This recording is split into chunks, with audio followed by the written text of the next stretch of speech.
I pledge allegiance to the flag of the United States of America and to the republic for which it stands, one nation, under God, indivisible, with liberty and justice for all.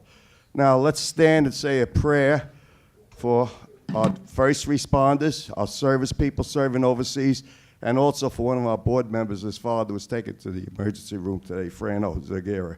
So let's say a prayer. Thank you.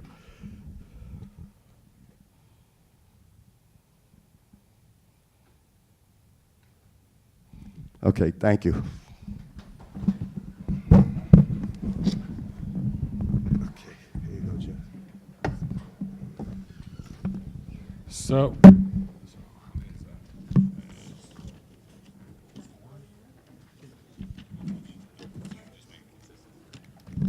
okay, I did speak to the 4-9. They were aware of the meeting. They don't believe they can come. Maybe some NCO officers will attend. So we'll move on to the gallery session. We have 4 speakers, 2 minutes each. So if you don't know the drill, you're going to come up to me. You're going to take the mic. You're going to go back to the middle. And then Tasneem here will time you for 2 minutes. At the 30-second mark, she's going to raise the 30-second. Flip it. She's going to raise that. That's your only real warning. And then at the 30, after the time's out, she's going to bang the gavel, and that's it. And then you can respond to at most 2 questions or statements by the board members, not the public. And remember, board members, raise your hand if you have a question. So I see you first. I write your name down, and that's how we do that, right? So let's start with Mona. Is it Ali, A-L-Y, regarding Stemmed Up Academy Charter School.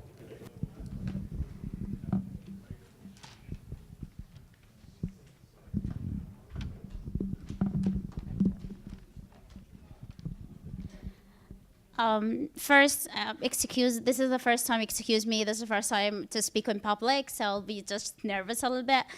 Good evening, everyone. Assalamu alaikum to my Muslim sisters and brothers. Thank you so much for allowing me to speak tonight. A special thank you to the Youth and Education Committee for your warm welcome and support earlier this month. My name is Mona Ali. I'm a teacher of Islamic Leadership School and a co-founder of Stemmed Up Academy Charter School. Tonight, I want to introduce to you our upcoming charter schools slated to open in this community board schools district 11. Its proposed name is Stemmed Up Academy Charter Schools. STEM for the STEM curriculum, and the 3 letters that we added, diversity, unity, and peace, which DUP. In conjunction, the school will be bilingual language where Arabic is taught as a second language. Sadly, STEM is lacking in the minority community, and DUP is lacking in all communities. Regardless the socio-economic status, it's also sad to say our communities are filled with division, disunity, and too many hate crimes. We aim to teach STEM with humanities. Given our 17+ years experience in operating a school,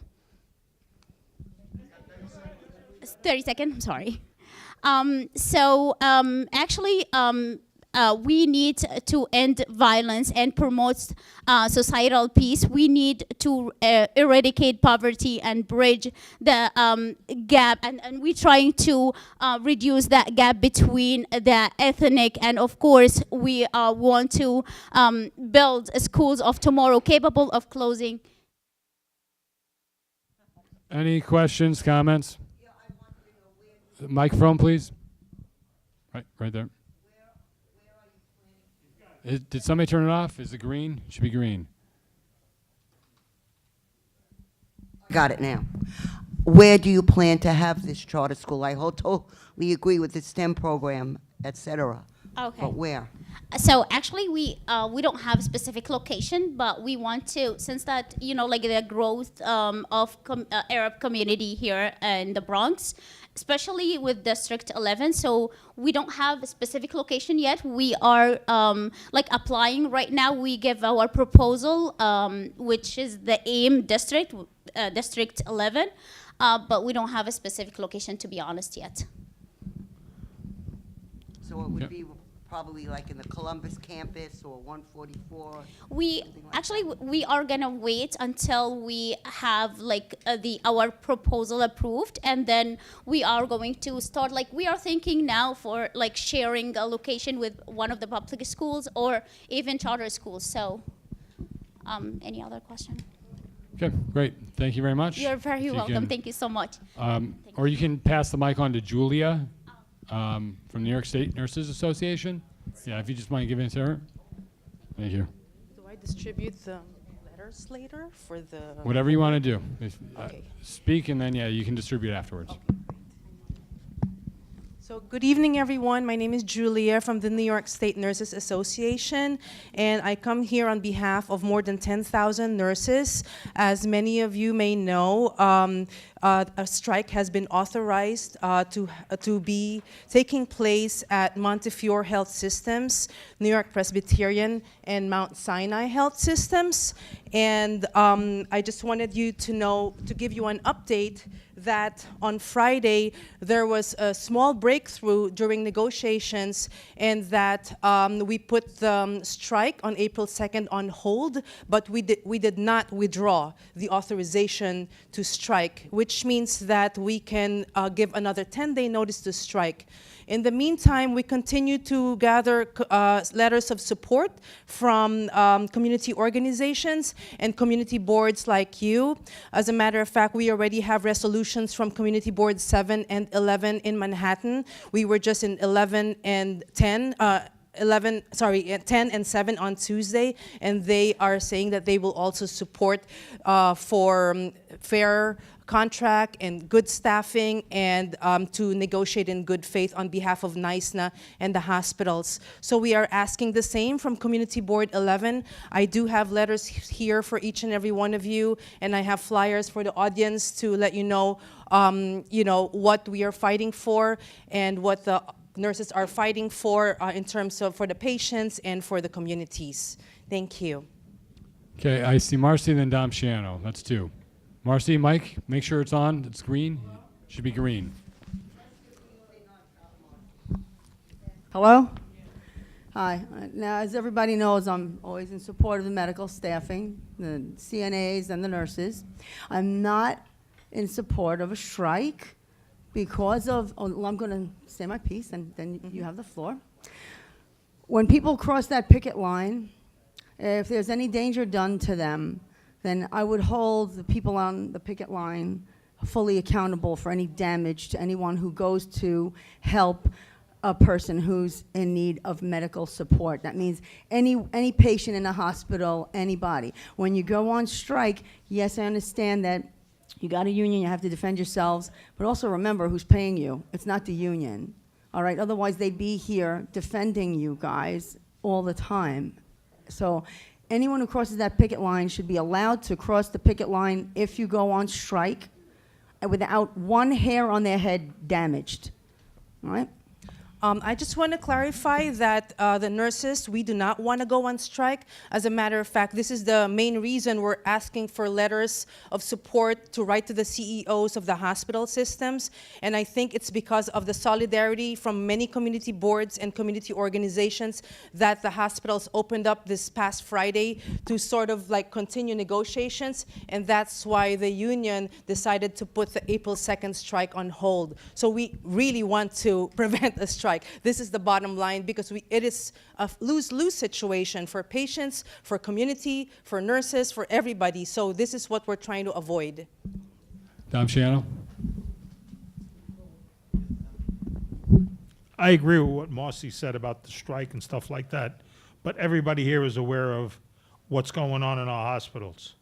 I mean, the situation is horrible, and I would like to make a motion that we send a letter of support for the nursing staff to Montefiore, or wherever it is that we have to send it to. Second by Al D'Angelo.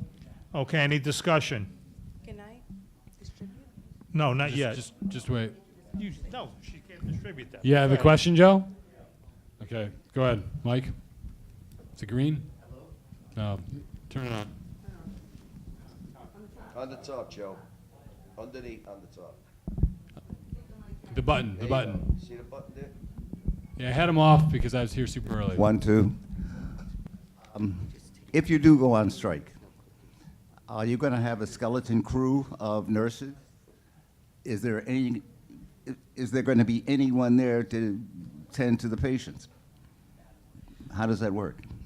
Well, what's going to happen is that when the strike is called, hopefully, we don't have to go that route. The nurses who are supposed to be on duty will be on the picket lines. And the hospitals, we have learned, have started to hire scab agencies, which is really very unsafe because these are nurses who are from other states who have no licenses here in New York City and have no accountability to the patients. It's very dangerous because they can make mistakes and have no accountability whatsoever, and they can come in, get their $10,000 a week pay and go back out again, to where they live, and they have, bad practices, etc. So this is exactly what we're avoiding. I do not know the details of staffing, but from what I know, if it's a strike, the nurses will be out on the picket line, and this is what exactly we're trying to avoid and continue negotiations in good faith. So it's going to be 100%? I'm Yes, sorry. because I everyone asked is her. represented by the New York State Nurses Association. Thank you. Go ahead, Marcy. Okay, thank you. Thanks, Don. I've been around the medical system for many years, more than I care to admit, all right? So the agencies, those are regular agencies that will be staffing if you go on strike. The administrators, I'm just giving you a heads up, if I play devil's advocate here, know what you're up against. You're gonna go on strike. The hospital is paying you, the nursing home is paying the nurses at the nursing home. So they're still your employers. Your union can come and go, they don't support all the nurses. They don't support the nurses and the CNAs and all the other regulatory the people that are there to help the patients. So I would like that word scab dropped from the vocabulary because those people are dedicated to coming in, whoever's going to have to take your place. I know you want staffing and money and everything. My concern is the patients. And yes, a happy worker is a good worker. But I've also seen a lot of nurses not show up. It's a sunny day, let's go to the beach, and then we're people short. And then what happens? Everybody else on the floor has to do that person's work. So please, before you go on strike, think about what I'm saying. Those scabs can turn into employees. So, Edith, you have something to say, but it's not a question, right? Yeah. We should be discussing amongst ourselves, but if you want to make a statement, go ahead. Yeah. Is it green? Green? Is it green? Come on now. I understand what you're asking for, and I certainly feel the nurses are underpaid. However, the hospitals are understaffed. You're talking about bringing in people from other states to care for the patients. I'm not being facetious, but you know what? The patients may get better care that way because the nurses that are on duty now really don't give their all to the patients. What scares me is if you go on strike, and rightfully you can, we're going to lose people on those beds that are not getting the right care. Think about it twice carefully, please. So, any other board member discussion? All right. So, motion to. So, Don would send a letter of support for the Nurses Association for Yes. what they're requesting. Make a motion, we send a letter of support to Montefiore System or whoever it is that we have to send it to in support of the nurses. Seconded. No, in support of the nurses. Not, have nothing to do with the strike. Sure it is. Of course it is. If you're voting. All those in favor? No, wait a second. Wait. I'm sorry.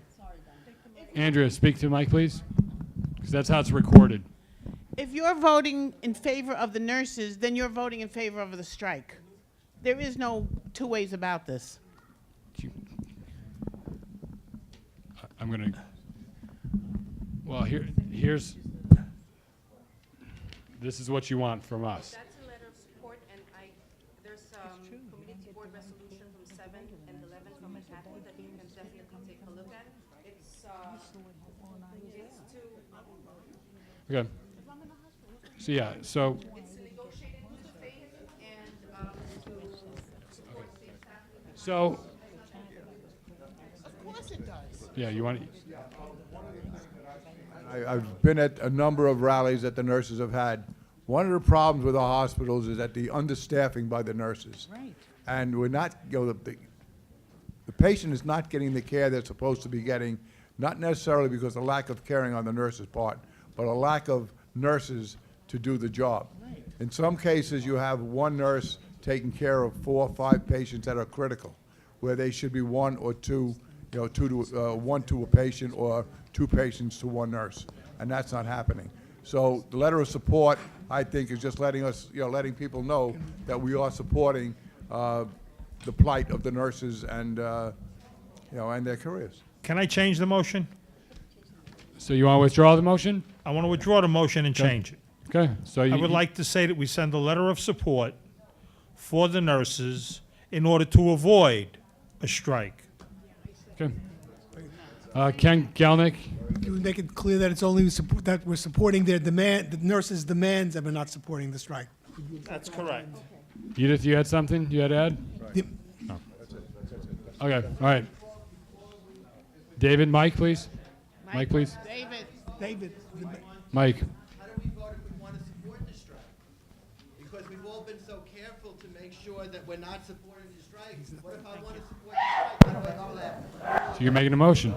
I think we're actually supposed to vote on whether or not we can change the motion.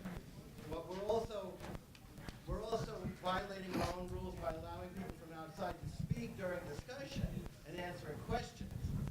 But be that as it may, I'll let Don, make the motion again. I'd like to make a motion, we send a letter of support for the nurses to Montefiore in order to avoid a strike.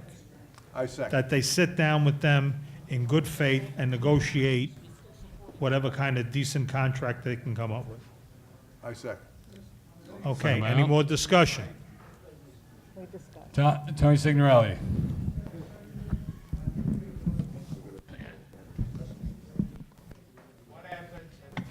It's not on. It's not on. Please turn it on. That wouldn't be our problem. In other words, if the talks break down, all we're doing is supporting the nurses in order to avoid a strike. If that doesn't work, that's not on us. They could go on strike.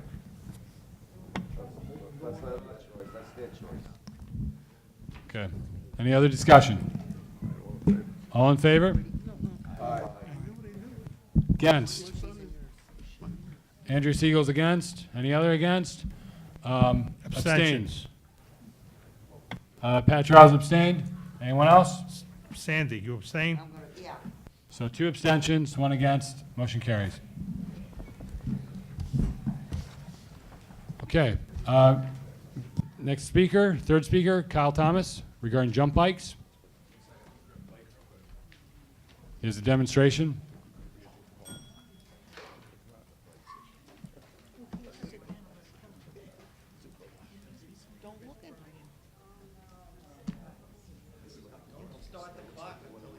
Yeah.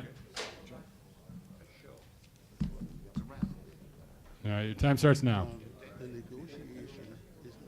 Everybody for allowing me to speak tonight. My name is Kyle Thomas. I'm the Senior Operations Manager for Jump Bikes in New York City. Jump is a company that was actually born out of Brooklyn back in 2010, created by a former employee of the Department of Transportation's biking division.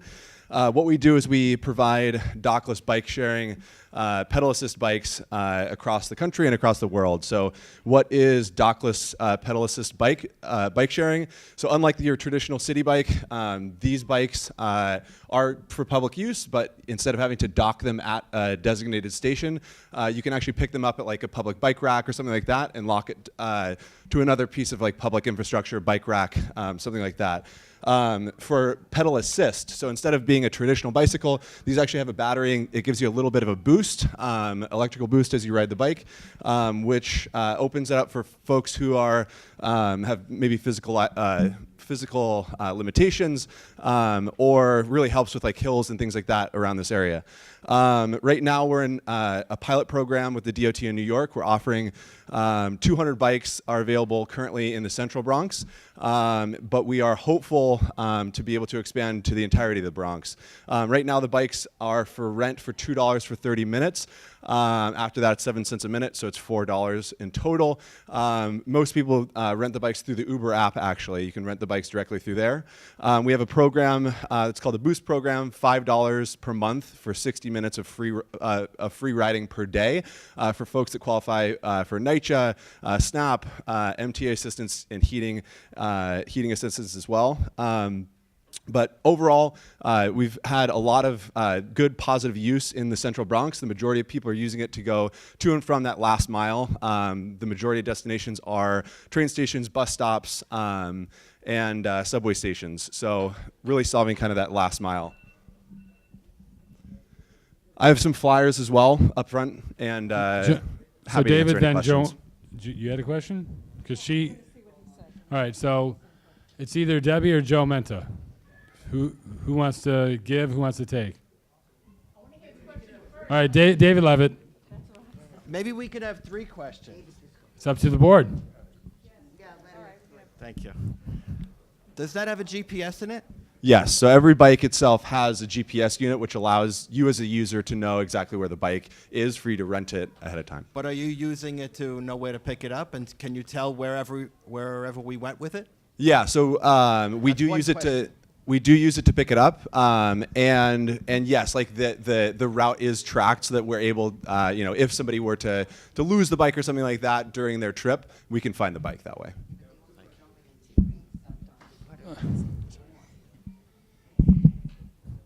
How do you lock it into the location?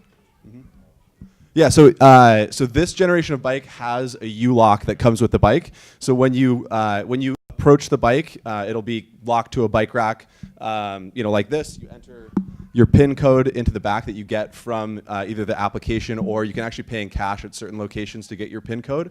The bike lock will disengage. You just pop it in over here. This is this current generation of bike. The next generation of bike, actually, instead of having this, it has a cable lock. So it's actually physically attached to the bike. It rolls out, attaches to itself. So it's super easy to like lock it to like a bike rack or something like that. And how does? Oh. All right, Joe Menta, you have a mic?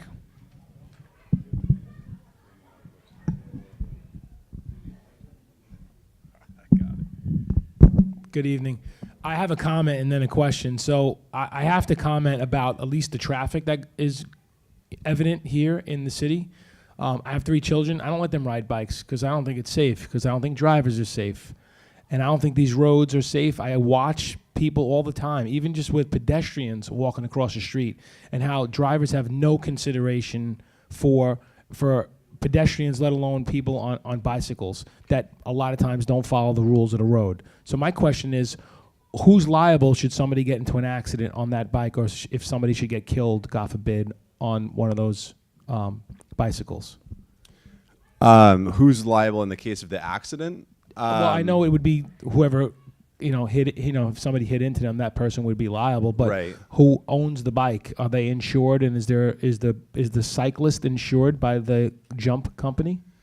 I think that by kind of signing the terms and conditions, you kind of take liability with the operation of the bike itself.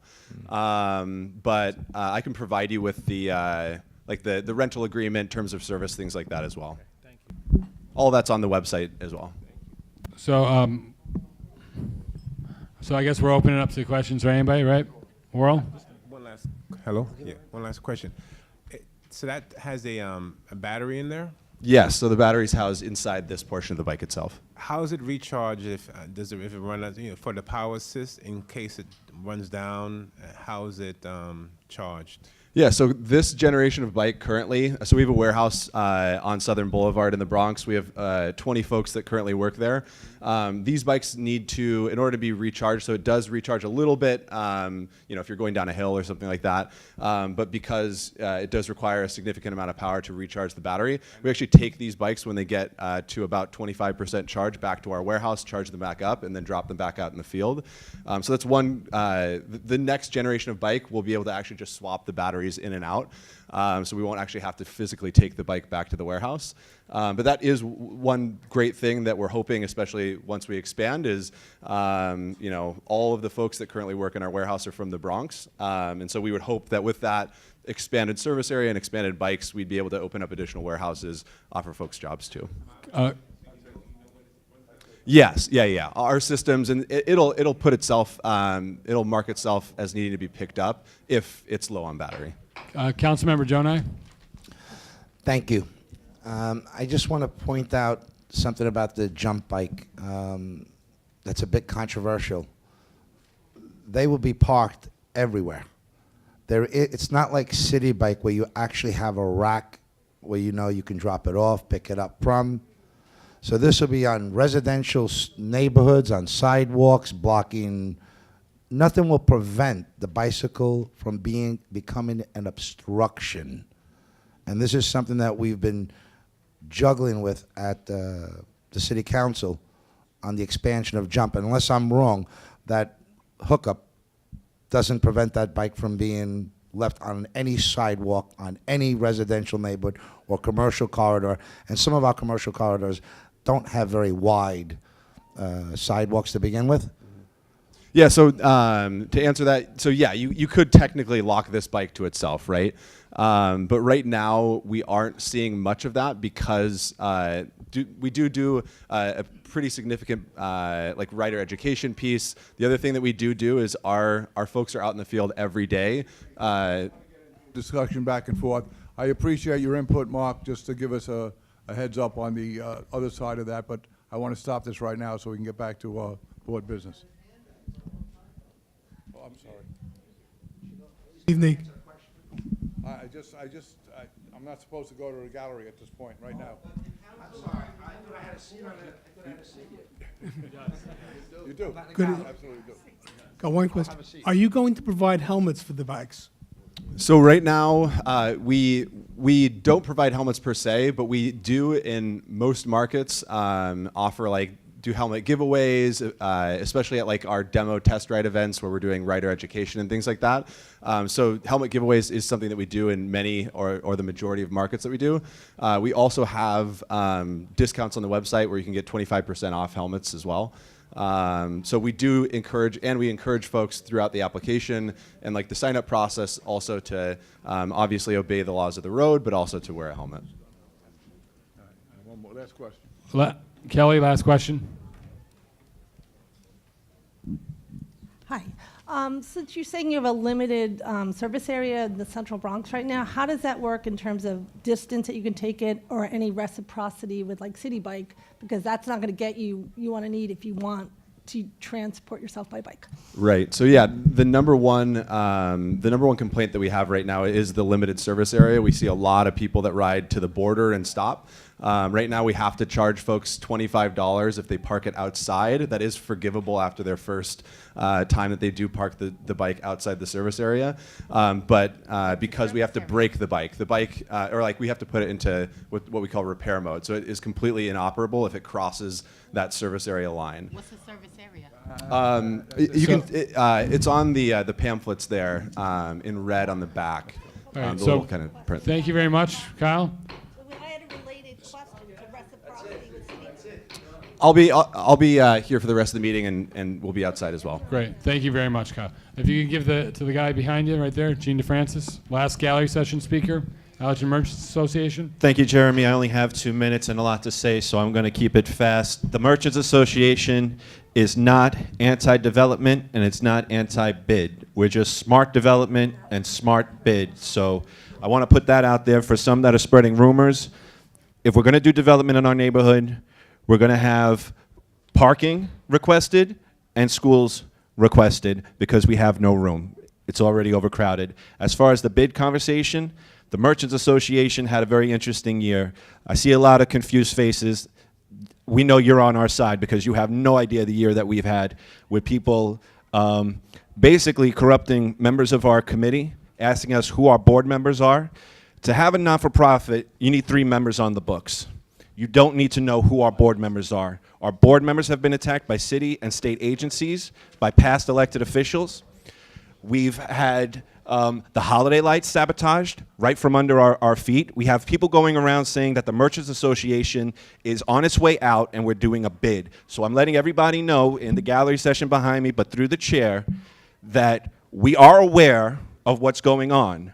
You are going to work with us because we are the community. We are the members who have been here 30, 40. Some of us have been here for 60, 70 years, and our families were born here. You are not going to dictate to us how we're going to run a business improvement district. So I'm going to be perfectly clear, and I apologize for my tone, but I'm extremely fed up at this year, and this has nothing to do with the board. I just want to be 100% transparent. I also believe that the Economic Development Committee should be at these meetings. They should be invited, and they should be attended, and we should all have the communication. If you start a business, whoever you surround yourself with, that'll dictate if you lose a lot of money or make a lot of money. So with a bid, if you have the proper board, you spend the money right, you hire the right people, and you do it the right way. So I just want to be transparent. I want the communication with the community board and the support, and I thank you for your support. Thank you. Any questions, comments? No. All right.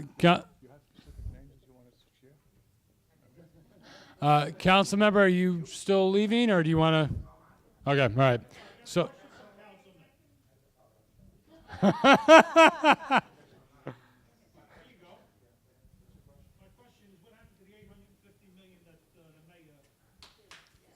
Speaking of the mic, please.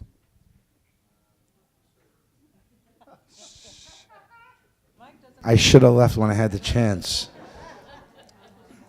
Look, we're going through all of this now. I'm going to give you a quick update. We're currently negotiating a budget. It's not in my trunk, it's not in my pocket, and it's not in your pocket. I can tell you where it's not. $93 billion. You're looking at a $4 billion increase for a budget from last year. In addition, a $1.9 billion increase in real estate taxes alone that's going to be passed on to every homeowner, store owner, and every tenant in the city. But even though it's a $4 billion increase, the mayor's preliminary budget calls for a $750 million cut across all agencies and departments. So I'm okay with cuts. But when you're raising the revenue, the budget by $4 billion, we shouldn't be looking to cut anything. I'm not sure, no one knows where that $750 million in cuts is going to trickle down to. It was not in all of the budget negotiations that we've had, all of the hearings, none of the departments, none of the agencies have negotiated those cuts. It can be in senior, it can be in education, it can be in community groups. We have no idea. But this is the target, this is where we're at. The next step is the budget, the mayor will be issuing his executive budget, and that's where we'll see all the bells and whistles. It's to be tuned, I guess. Stay tuned and you'll hear more. As far as the money, the $850 million that you're referring to, we're still looking for it. Okay, but that had nothing to do with what you're saying now. No. You were talking about the Thrive New York City, NYC. Yeah, that's where there was a hearing. There was a hearing that was held trying to gauge the amount of money that was spent and who benefited and how many New Yorkers actually benefited from the program. We know mental illness is real. And this money was intended to address the issues that we see that are evident in every community, in every neighborhood, and if not in our homes, we see it in our neighbors and we see it on our streets. So this was to combat the mental health issues that are out there. And we don't know to what extent they've been helpful or not, so we're still waiting to hear on that. Great. Thank you for the easy question. My pleasure all the time. I do have somebody here that's going to update. Yeah, that's okay. So we'll go to Tom McKinney, Borough President's Office. Good evening, everyone. Just a couple of quick items. One is just to reinforce my comments from last month regarding the extended use hardship waiver program for those organizations that want to have an event in a public school between now and the end of the fiscal year. The borough president, in cooperation with the Department of Education, will pay the opening fees for any event in the public school between now and the end of the fiscal year. Again, please use the program, or else next year, if it's not used, the Department of Education is not going to give us any additional funding for this program. Secondly, for those members that are up for reappointment, reappointment letters will be going out towards the end of April, and new applicants should be getting letters in the early portion of May. Also, there's going to be a sexual assault awareness symposium that's being a call to men, the next generation of manhood, on April the 23rd in the Bronx County Courthouse. I will leave the flyers up on the front table. And also, Greek Heritage Month celebration will be held on April the 4th at 6:30 at the St. Peter the Apostle Greek Church on Kingsbridge Avenue. And anyone who's interested in the Camp Junior, again, I mentioned that last month, please go to our website. The information is there for those children who want to go away for 2 weeks, I believe, over the summer with the Fresh Air Fund. It is a great program. It does target 10450 through 10461 or 10462. So please go to our website and get that information. Thank you. All right. Thank you. I know we have a staffer from Jonai's office. If you want to grab the mic. You could have this one. He's fond of this one. Good evening. I'm Farah Rubin from Councilman Jonai's office. The councilman did want me to mention that he did vote in favor of a bill tonight, Bill number 1010A, which will add increased penalties to commercial vehicles that are parking on residential streets. We have had a lot of complaints, so this is a step in the right direction. I also want to mention we're posting a petition out tonight for the Morris Park Road Diet to say we are opposed to it. We have the Morris Park Association, Pelham Parkway Neighborhood Association, Van Nest Association signing on to it, and we hope other people can sign on as well. We're going to be sending a letter to the mayor's office asking them to do away with the road diet plan for Morris Park. And then I also just want to let you know we have flyers outside for our mobile office hours, which will be tomorrow night at the Bronx House from March 29th from 4 to 7 p.m. Thank you. Okay, so we had one question from Dom Shiano. Second question for the council member's office. Edith Blitzer. Question, but I have a statement that Mark just asked me to relay. There is an empty building on Barnes Avenue, which has been a thorn, Barnes and Leidig, which has been a thorn in everybody's neck. Mark informed me today that a nonprofit organization wants to take the building and make it into permanent housing for people with mental health problems and substance abuse. What he wants to know is what we want to see in that building. Can make it a school. The rooms are too small. I suggested that we do a senior citizen housing. Pardon me? Yes, Mark mentioned housing for veterans also. But that's not so easy, Sandy, because we have vets living in our building, and that presents a great problem too sometimes. But I'm all for that also. All right, there's, I believe, 16 units. There's one bedroom apartment, and the rest are two-bedroom apartments. So he wants to hear from you, any suggestions that you may have that you want to see go up there. So, Well, we're going to bring that, you know, but the thing is that, like he suggested, we want to nip it in the bud before it actually becomes reality. okay, so what was the address, Edith? The address is something Barnes Avenue. That's the house, Jeremy, that's the one on Barnes and Lighting. All right, well, so we'll follow up, okay? It's 21 something. Barnes and My Lighting. main concern is that there's a school right across the street. Barnes and Lighting. And Barnes I don't Lighting. know how they can obtain that building for, you know, for problematic reasons with young children. It's a public school from kindergarten, maybe now it's in the 3rd grade. So if you have any suggestions regarding this building, I suggest you contact Mark's office, and we will let you know if we have any other information. Oh, okay. Thank you. Great, thank you, Edith. Councilmember Torres' office, Joe McManus. Good evening, everybody. I put out a bunch of flyers for free tax prep, and the councilman's hosting a Women's History Month celebration this Saturday. So if you want a tax prep or that, give the office a call tomorrow. Put out some flyers for the services, and Councilmember Torres has participatory budgeting. That means $1 million for a capital project in his council district, and there'll be 2 polling sites in our community board, Parkside Center and PS 96. I have flyers out there for that. And I got to say a few things personal, if that's all right.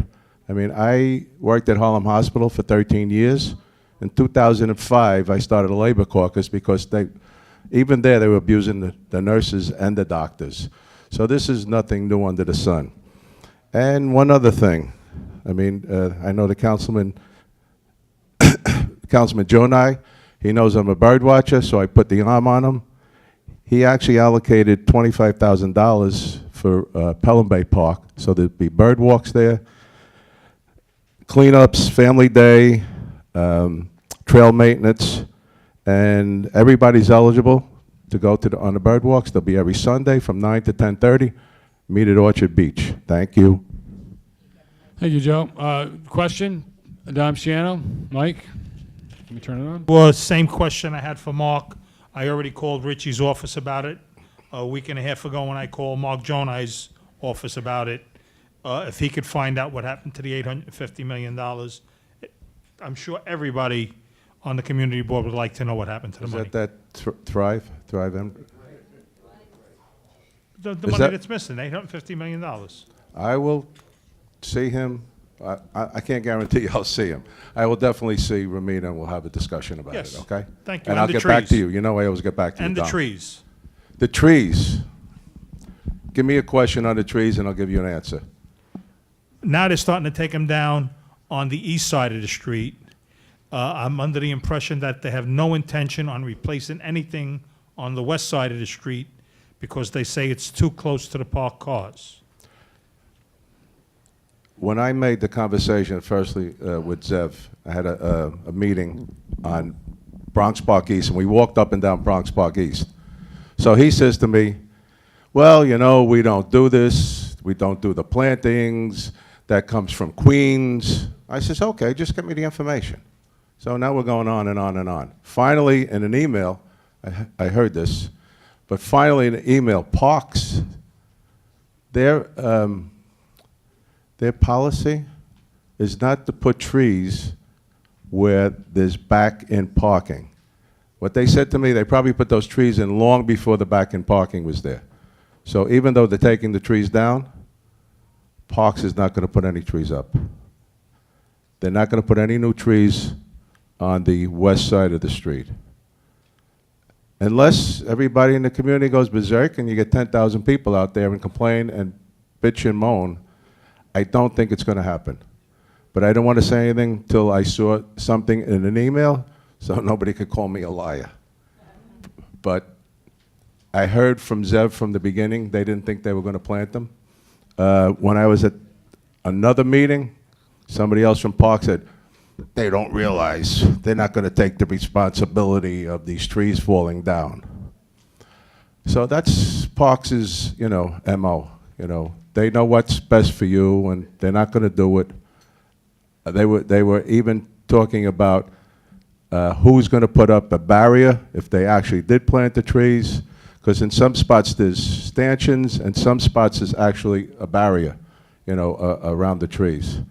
So if everybody on the community board and everybody in the community makes a big deal of it, it might happen, but their policy is not to do that.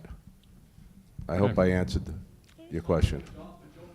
All right, Joe, thank you. All right. Adam Bermudez, Councilmember King's office.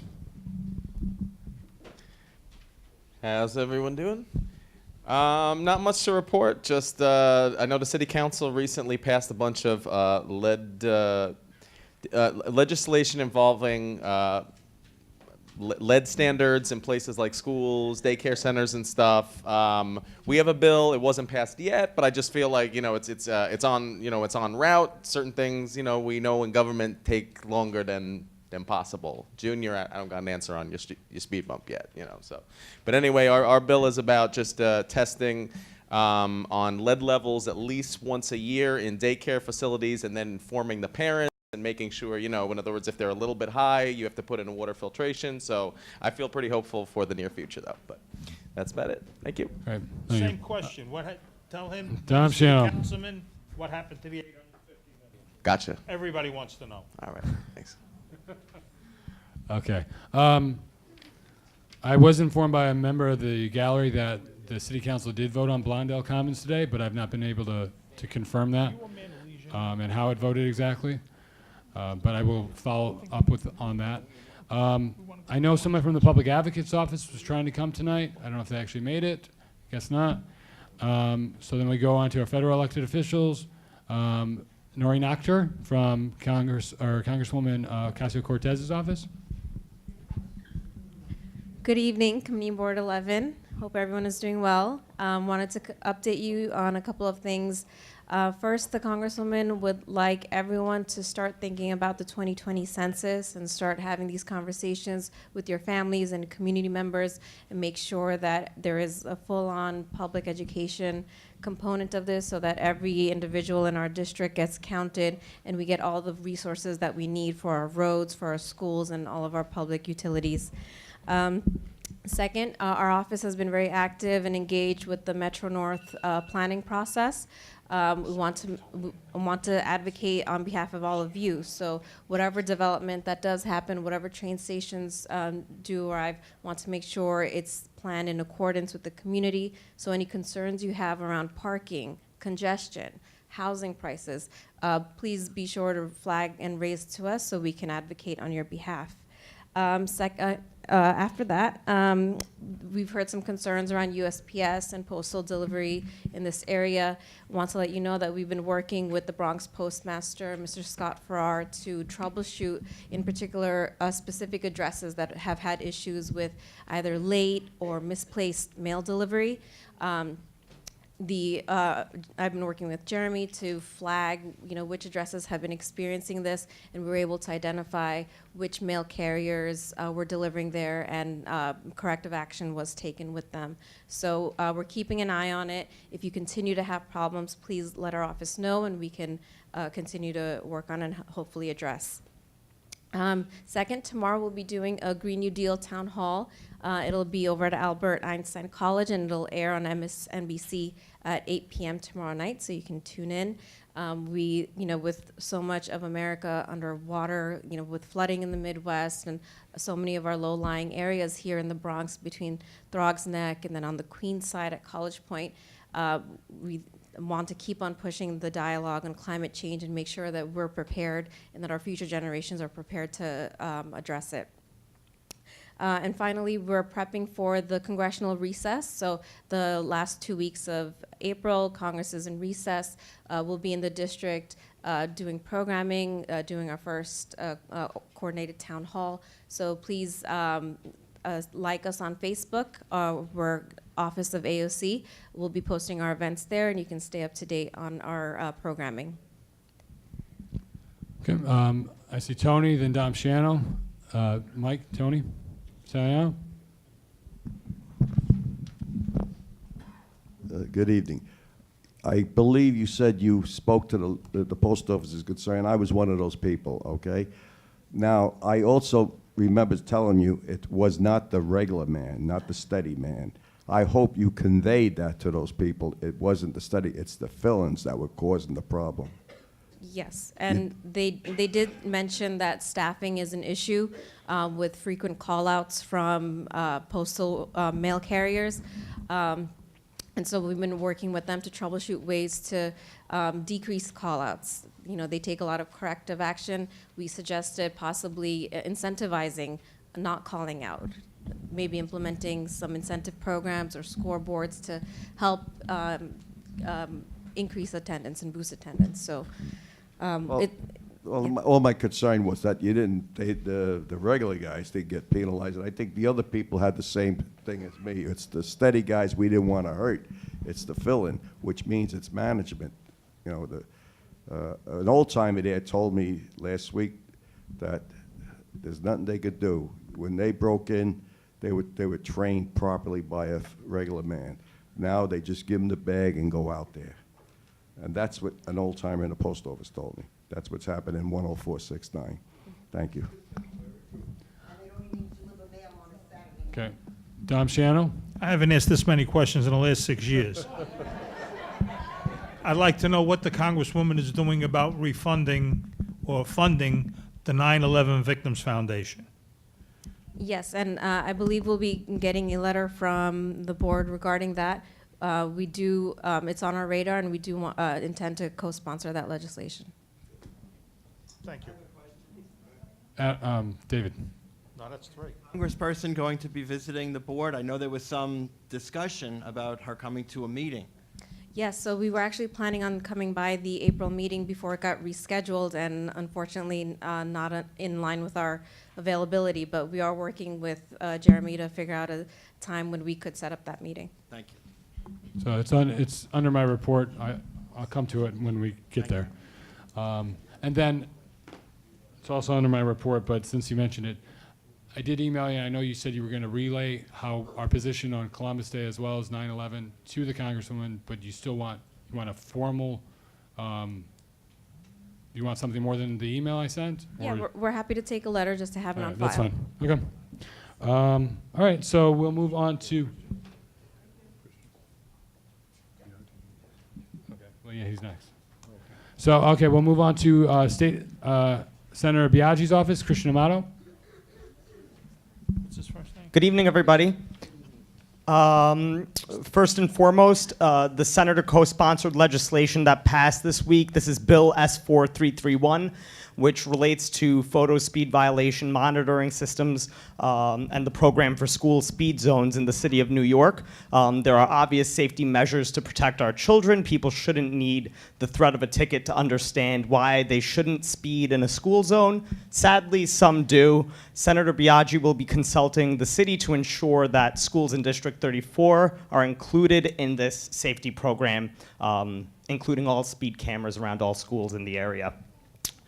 She's behind a lot of progressive legislation, and so we'll be planning a series of legislative town halls and meet your legislator events in the coming month so that we can talk about upcoming legislation and gain community feedback. I want to take a moment to congratulate Edith Blitzer. This weekend we had the honor of celebrating her and all the work she's done in the community, and it was a really beautiful event, and I want to also thank Otis. She did a great job setting that up. Finally,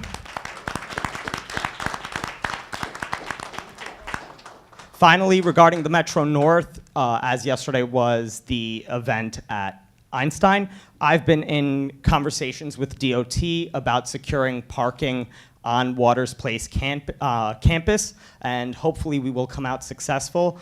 I don't believe our community can bring the Metro North here successfully without a parking option. I know you all drive, I know I do, and unfortunately, I don't think the community will rapidly shift into a walking community immediately with this Metro North coming here. So we do need a parking option, and I will be working with DOT to make sure we bring one here. Finally, I've got flyers in the front for First Fridays, constituent service hours, and mobile office hours, which we have four new locations for the month of April. And we've secured our Riverdale space, and we're looking for the space in the East Bronx. And Edith, I will call Mark, because maybe that Barnes space might be great for us. Thank you. Rabbi, microphone, please, so we can get you recorded.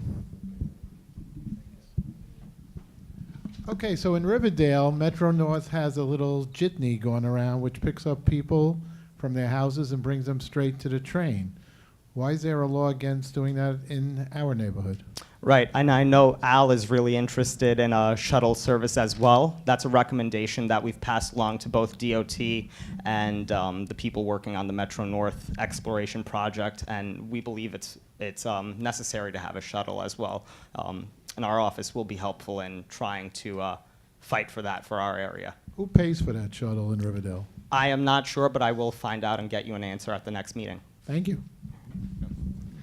And I don't know if you got the message, Christian, but I did reach out to your office because at our last meeting there was a question about the steel work for the Bronx River Parkway by 180th, even though it's not that part of Community 11 is not in Biaggi's district. I know constituents, board members of ours that live in Biaggi's district has asked about that. So, great. I'll follow up with you after the meeting and we can look into it. Thank you. Thank you. And then Miguel Rondon from Senator Rivera's office. Hello, hello. Hello, everybody. My name is Miguel Rondon from the office of New York State Senator Gustavo Rivera. Just a couple of quick announcements, and I think very importantly, the budget is set to pass before April 1st. So if there's anything very, very important that you want to advocate for on the budget, make sure that you call your state senators, state assembly members, because the deadline for that is before April 1st. Really quickly, the senator is now the chair of the Health Committee, and we're very happy to have passed very progressive legislation concerning health. Most notably is the, sorry, give me a quick second. Can't find it. My notes are everywhere today. Okay, the Maternal Mortality Review Board and the Maternal Mortality Review Board Act. Basically, it establishes a board because there are a lot of mothers who are dying at childbirth. So the senator has passed legislation to set up a separate board to look into what exactly is happening. The bill is sitting at the governor's desk. So if this is something that you really want to advocate for, feel free to call the governor's office and tell them to sign the bill. A couple of things that we're doing in the community, we are having overdose prevention trainings. We've done this in the northwest side of the Bronx. We're happy to bring it here. We're happy to work with community-based organizations, with the community board, with the precinct, in order to bring overdose prevention trainings to the community. Also, we're looking forward to having a town hall in April. The details are to be set up, but in April, just post-budget, so that you guys can ask any questions you have to the senators in regards to the budget. Okay. Yeah, April 11th. Yeah, we're going to be co-sponsoring with Senator Alessandro Biaggi's office, and it's April 11th from auditorium at Fordham University, 6:30 p.m. to 8:30 p.m. Let's see. Just really quickly, if you need any services from our office, we have a tenant specialist. We have free notary services at our office, And we have free family law consultations as well. The free family law consultations are every last Friday of every single month. Appointments are required, so just feel free to call our office.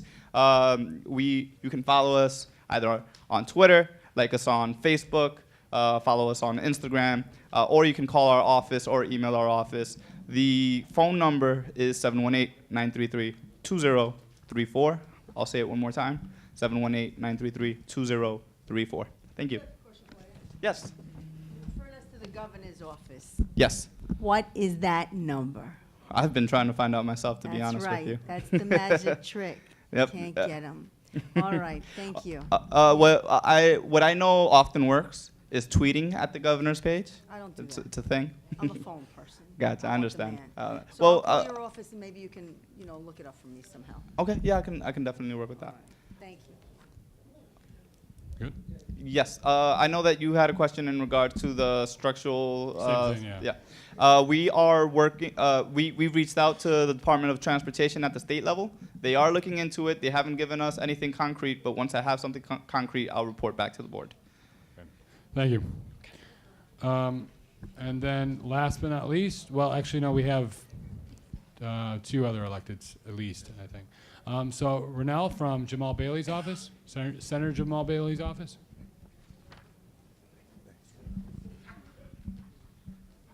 Good evening. The Senator would like to update you guys on the events that we're having for this month. So we're having our spring Easter egg hunt that is at Williamsbridge Park and Rec Center from 11 to 2 p.m. April 20th. That's a Saturday. I highly encourage you to bring your children, grandchildren, nieces, nephews. Also, we have on the same day, Earth Day at Seton Falls Park. That's on Baychester Avenue near John Philip Sousa Middle School. That is from 9 a.m. to 1 p.m. So we'll be restoring the park in terms of planting flowers and trying to keep the park in a good shape. Also, lastly, we have our autism walk. This is our 2nd annual autism walk at Haven Park. That's about a 12-minute drive from here. I'd like to see some faces from here. This is for autism awareness. That's Sunday, April 28th from 11 a.m. to 2 p.m. You can come in support of autism awareness. Please come. Thank you. Okay. Last but not least, I believe we have Otis from Assemblymember Fernandez's office.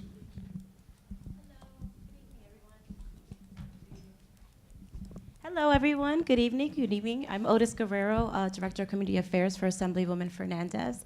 I don't have much to say, but just that we are working on passing the budget in time, hopefully. And also just want to say a special thank you for everyone who came out to join us for our women's event, that we were able to celebrate our wonderful Miss Edith Blitzer, along with some other great female leaders here in our community.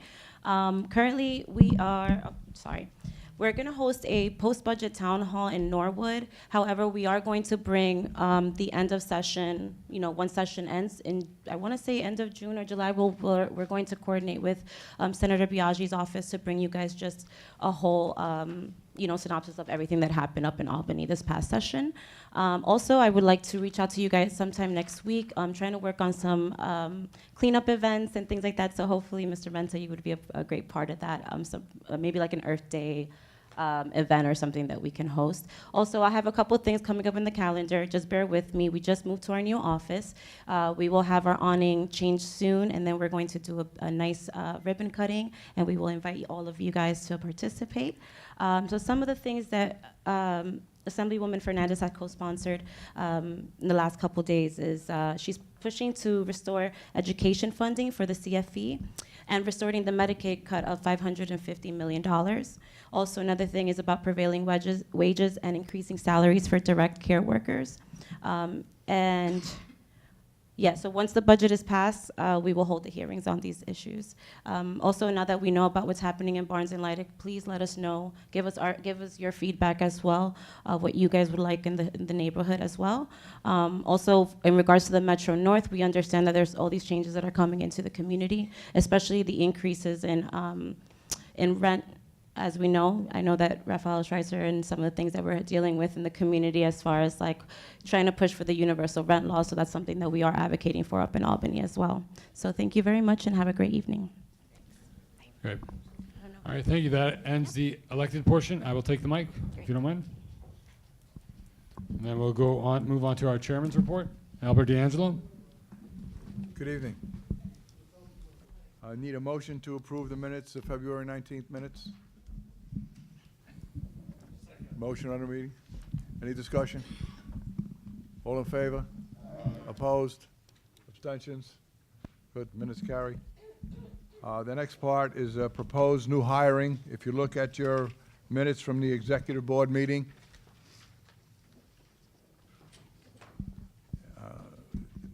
new hire recommendation, a discussion took place on interviewing candidates.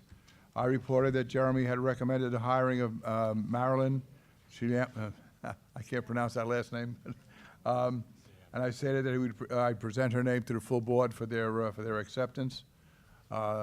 Marilyn is here. So, I'm sorry.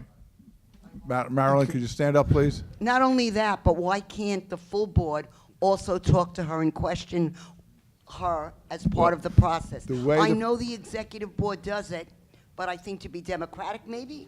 The way the process, I was told the process went, was that the executive board would, the members of the office would, they've done it in the past, they're the ones that have to work with the person, they would do the interviews, and then they would send us the person that they felt was best qualified. They went through a number of resumes.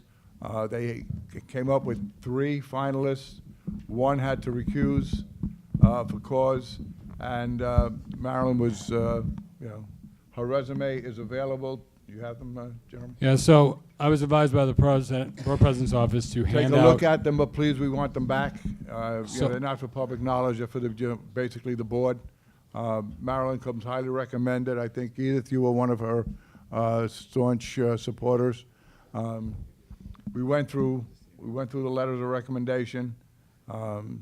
She comes highly qualified. She used to work for Mark.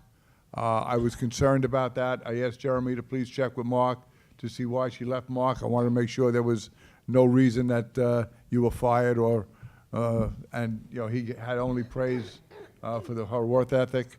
So I present Madeline's name for consideration to the full board at this point. So so as I was trying to say, so here's her application more or less. Cover letter, followed by a resume, followed by 4 references she gave me. I will hand them out. I'm going to start and go this way. Just pass them out. They're numbered, and I was told I need to collect them Okay. at the end of this process. You cannot take this home with you.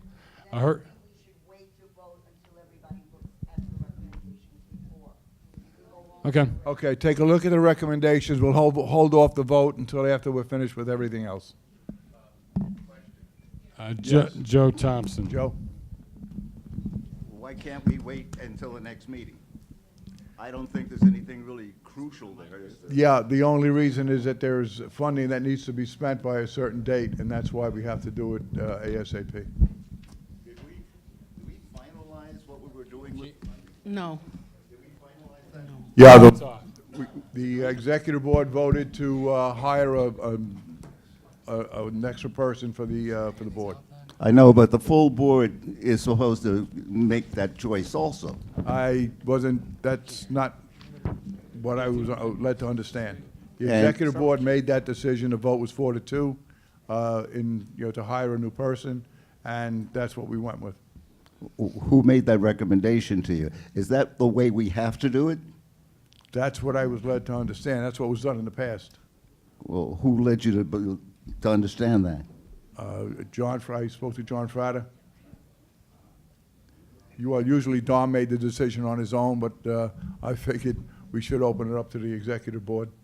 Can we ask Tom if that's the way it's supposed to come and supposed to happen without any input from the board, the full board? Well, each community board does things a bit differently. What your board has chosen to do is empower your executive committee to do the posting, to do the interviewing, and then to bring to the full board a recommendation. It's just like any other committee. You have a committee, you come to a resolution, you bring that resolution to the full board. The executive committee reviewed, and tell me if I'm wrong because I wasn't at this meeting, the executive committee reviewed the 3 applications. You did? What did you do? That's what I'm asking. What did you do? Made a recommendation? Okay. Is that what was decided to do? Resume.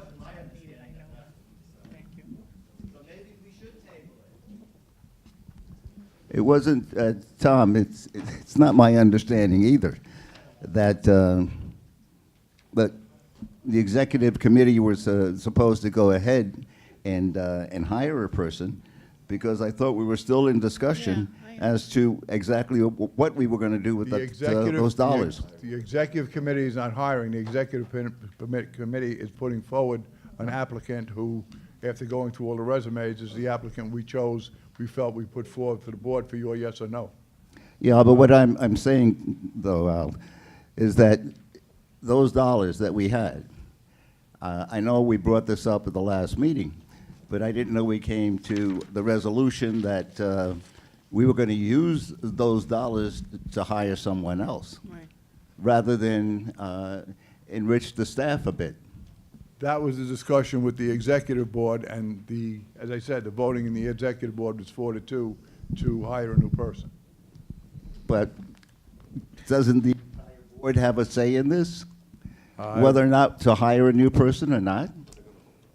You're gonna vote on the person that we put up. If you No. say- If you say That's not the no, question. then we're back to The question isn't whether or not we're going to vote on the person that we brought up.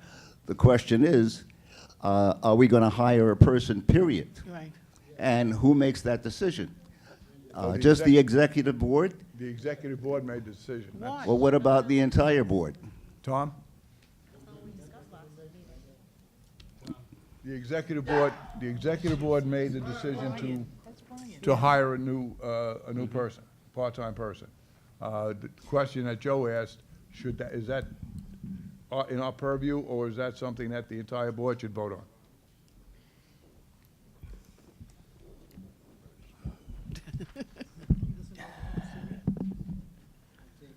Again, every board does things differently.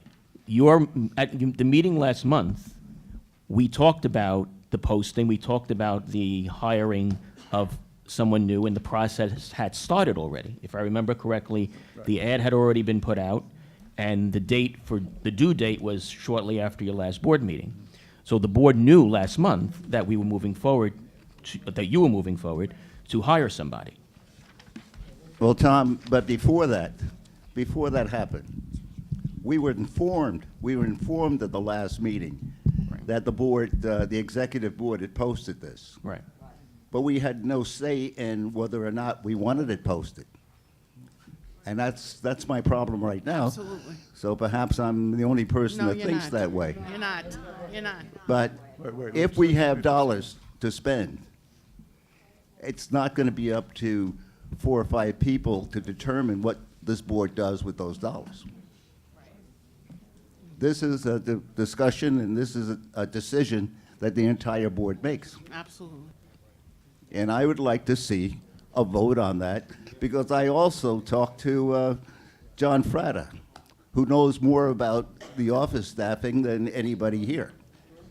And John has been there for the last, 5 years? What I'd like to do is I'd like to go into, after we finish, let's go through our meeting, we'll go into executive session, and we'll discuss it at length with Tom giving us whatever input we need. Why would we go into executive session? Because I feel things that need to be said. There are very specific rules for going into executive session, and Tom Lucania could elaborate on that, but unless we're discussing personnel issues of a particular person. Well, it is a personnel issue. We're talking about a person whose name was put forward. No, and we're not. No, we're not. Gonna make No, it. we're not. No, we're not. No, we're not. No. I said a name that was put forward, and I don't want to put her in that kind of a But that's situation. not what we're discussing. We're discussing. We didn't even get to that point yet. Yeah. We're talking about the point before you posted it and before you selected someone to come before the board. We're talking about the beginning stages of what should we do with those dollars. Should we hire somebody or shouldn't we hire somebody? We haven't gotten to that point yet. All right. No, we didn't. Tom, the executive board made the decision, as I said, 4-2, to hire someone. Should that have gone before the full board? Yes. If it should have, Again, then. can then can I I say something? No, then I have no problem. But I just wanna- If that is, again, if that is what is the normal procedure for the board, then yes. Your, The your. bylaw is a the- silent, I'm sorry, Tom. Yeah, what did the The bylaw? bylaws are silent on this particular issue. When it comes to hiring a district manager, there's a process. And that process was because only one name had been presented to this board the last time to This thing vote. working? But the bylaws are silent on hiring staff, except to say that the district manager can recommend staff. But of course, it's always with the board Right. to decide. Let me ask you something. Wait. I want to ask Tom I'm something. sorry. I was- Andrea, go ahead. Okay, I agree with what Joe has said. I want to know why you even need another person in the office. That's the point. What is not getting done that you need another person? I have nothing against Marilyn. I think she's a wonderful person. However, what's not getting done that you need another person? Well, the board felt that since John Fratta. No, who's the board? It's The you. I'm sorry, the executive board felt that since John Fratta left, someone would have to take up the slack. So that since John- he's gone, nothing's getting done? Did anyone ask you that they needed help? Did the office say to you, we're inundated? What? No. That you have. So, you're telling me the executive board. As I Why does said- the executive board want people in the office? They're doing all the work, and you have 4 people in the office. You got 4 people in the office. And the 3 people in the office, at times I go in the office, you see me there once in a while, I go in there, and at times they have nothing to do, and other times they are very busy. So why do you need another person to spend this kind of money to do that kind of work? Why did you make the decision, not you, but your executive board, make the decision that you needed another person in the office? I want to know. I was one of the people who voted. I'm on the executive board as the secretary, and I'm one of the people who voted. And I stand by that vote. However, if we were wrong, which is what I'm hearing, then we have to take our lumps and we have to change it. And we have to roll back the process. Now, Tom, correct me if I'm wrong, but if we haven't made an offer and we haven't hired anybody, we could cancel the process, right? That's not You could- improper, is it? No, because no offer has been made and the board hasn't voted to hire. Okay, So if you chose I'm to. saying, if, I can only speak for myself, but I participated in that vote. But what I'm hearing is that we need to go back a couple of steps. We need to table this or vote it down, and we need to decide whether or not we need to hire. That's what I'm hearing. Because I'm a representative That's of correct. the board. I was opposed to hiring someone. So I have a difficult time arguing, but I have to, again, go with the board's decision. That was the executive board's decision to hire someone. And what was their reasoning for it? They felt that they needed someone to go around to the community, to more outreach, help spend the money that we had for. You still have extra money to be spent, so. I talked to John Fratta, and he didn't mind that I would bring his name up. And John knows a little bit more about staffing than anybody here. And John says, they don't need anybody there. That's his words. I know. And when I go in, I'm not there that often, and I don't think anybody else here should be there that often, because I would hope that everybody else is busy doing something else. But John said, Joe, we don't need another person in that office. So I'll go with John, and I'll go with his expertise. If we Yes, don't Joe. use the money, Joe. what happens? So I guess from what I'm hearing is, right, it seems like we went a couple of steps too far, and that the issue should be that the board should be voting whether we hire someone or give somebody raises. Is that what I'm understanding? Or put it somewhere else or whatever? And John, Right, come up with that discussion? Tom, is that okay? I mean, can we put it before the full board? I have no problem with doing that at all. In other words, the fact of hiring or not hiring. We have You should put- $30,000 that John receives in salary. Now, That's not we gave Chris a raise of 5,000, 12.5%. We have 23,000, I believe, left over.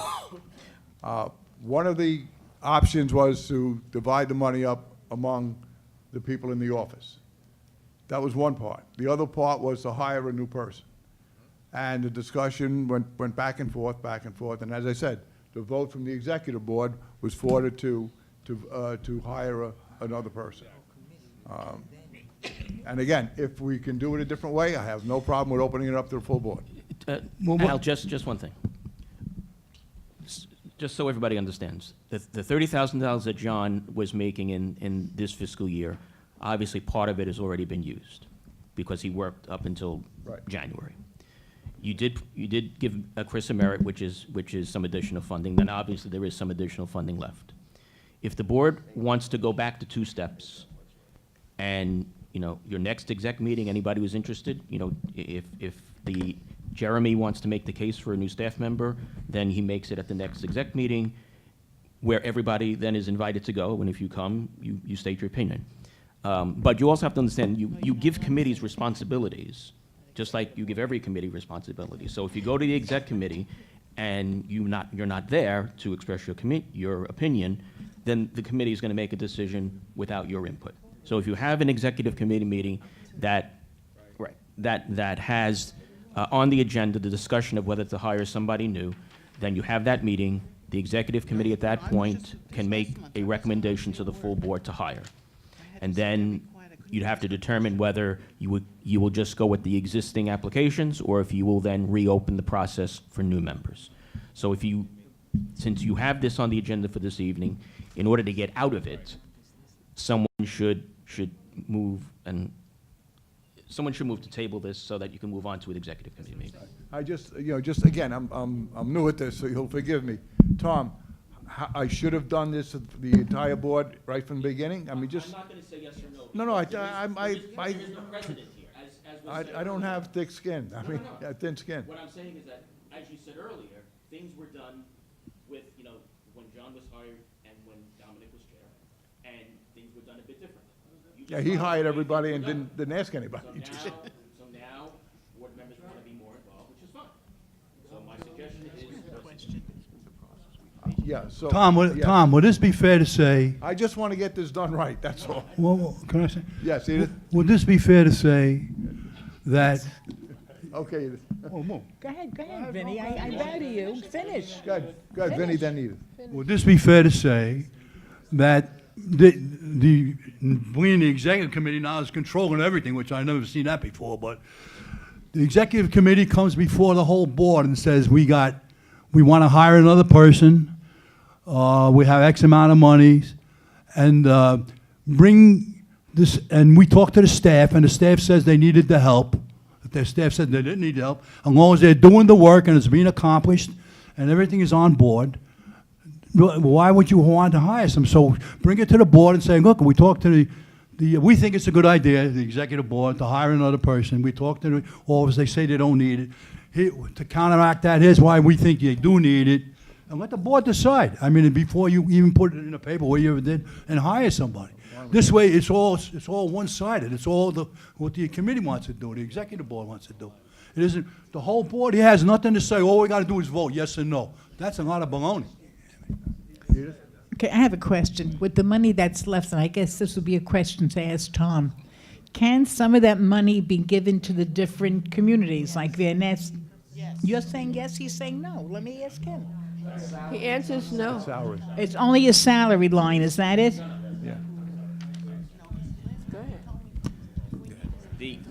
The board's operating budget is for the board's operations. Okay. Now, by saying that though, the board can do and use the additional $42,000 which the board received, that money cannot be used for personnel, okay?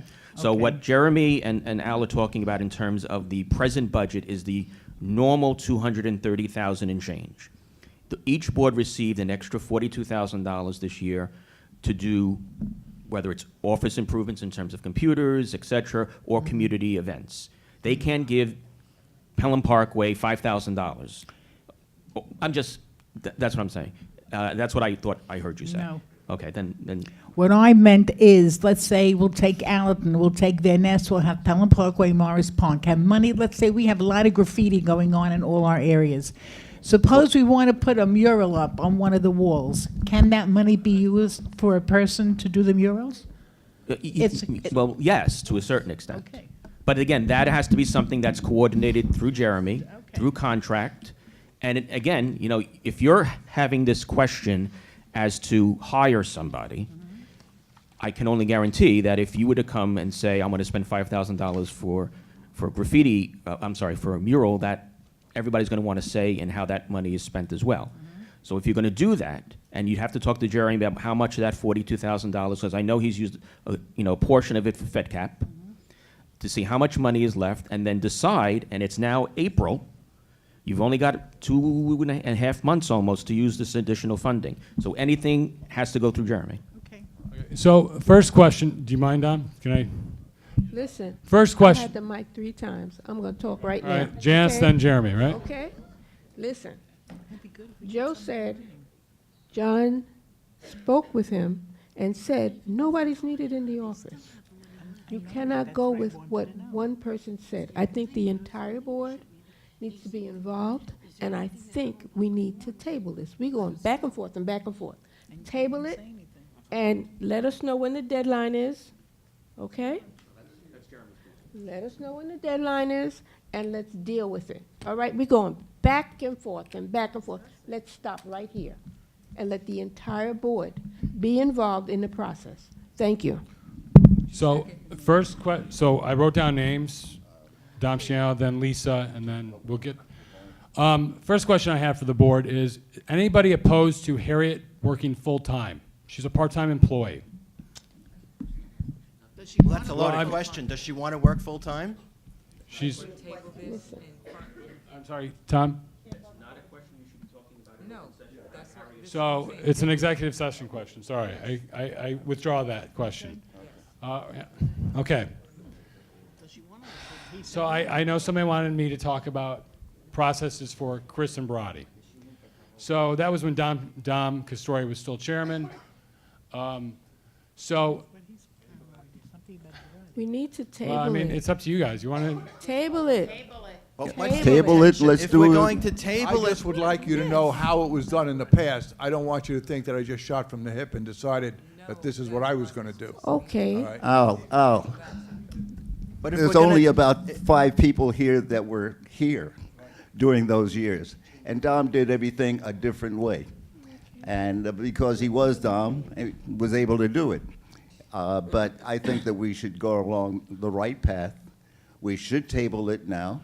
But- Find out exactly what we want to do with these dollars, bring it to the entire board, and let the board vote on it. What I'm afraid is that if we table it, it'll spring back at next month's meeting because there's a hiring involved. So if we want to kill it, let's kill it dead. Take a vote now. And then we can go back to the beginning and figure out what to do. Okay. And Okay. Whoa. go on. I could do Lisa. that. Oh, you had your hand up, right, Dom? I'm sorry. Decide if we want to hire. Okay, so Dom had his hand up. He's next on my list. All right. Then Lisa. And then maybe me. Yeah, it should be on. Okay. Bottom line, we have 3 people working in the office. Got Jeremy. We might have a second intern. Actually, we do have a There's an second intern. intern. Whatever. Okay. Bottom line is, one person's out on vacation, one person's sick. Harriet's part-time. What do they do? When she leaves at 2 o'clock, 3 o'clock, they close the office? What Table happens? it. She goes full-time. You want to go full-time? One person, I mean, how much vacation time you guys get? Table You it. get 2, 3 weeks a year, 4 weeks? So, Tom, she's been doing this for 20 years. The office didn't burn down. Lisa Soto. Okay, so I'm a little frustrated because I feel like I have a sense of deja vu. All of these points were made last month. Like everything was made last month. And my understanding was that the board, even though they had, or I'm sorry, not the board, the executive board, even though they had already put out that job description, couldn't call it back, so they were just going to collect the resumes, and then we were going to discuss it again this month. You were going to bring us a recommendation as to what we should do with Jeremy's recommendation, because to be honest, not one of us are in the office every single day from 9 to 5 to see what goes on. We hired an executive director. We should have faith in him that he can bring a recommendation as to whether or not he feels his office needs additional staff or not. If we're not going to trust him, then why do we have an executive director? To give us his opinion as to what he feels should be done on staffing issues. Not an executive board, not all of us, the executive director. That's what we hired him for.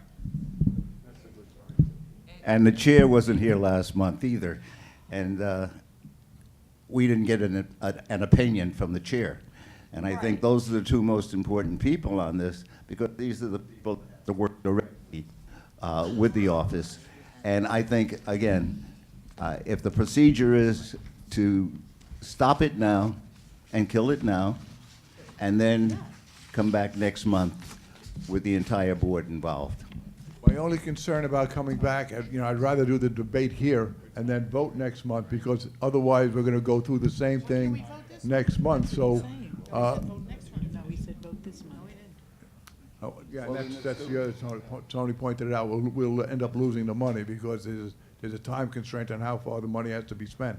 But I mean, if we could have the discussion now, because what's going to happen next month is the same thing that happened last month. So let's We take had a it vote last now. So month. what does Jeremy think? You are the executive director. This is your office. You manage the staff. Do you think that you need additional staff to help you complete your work?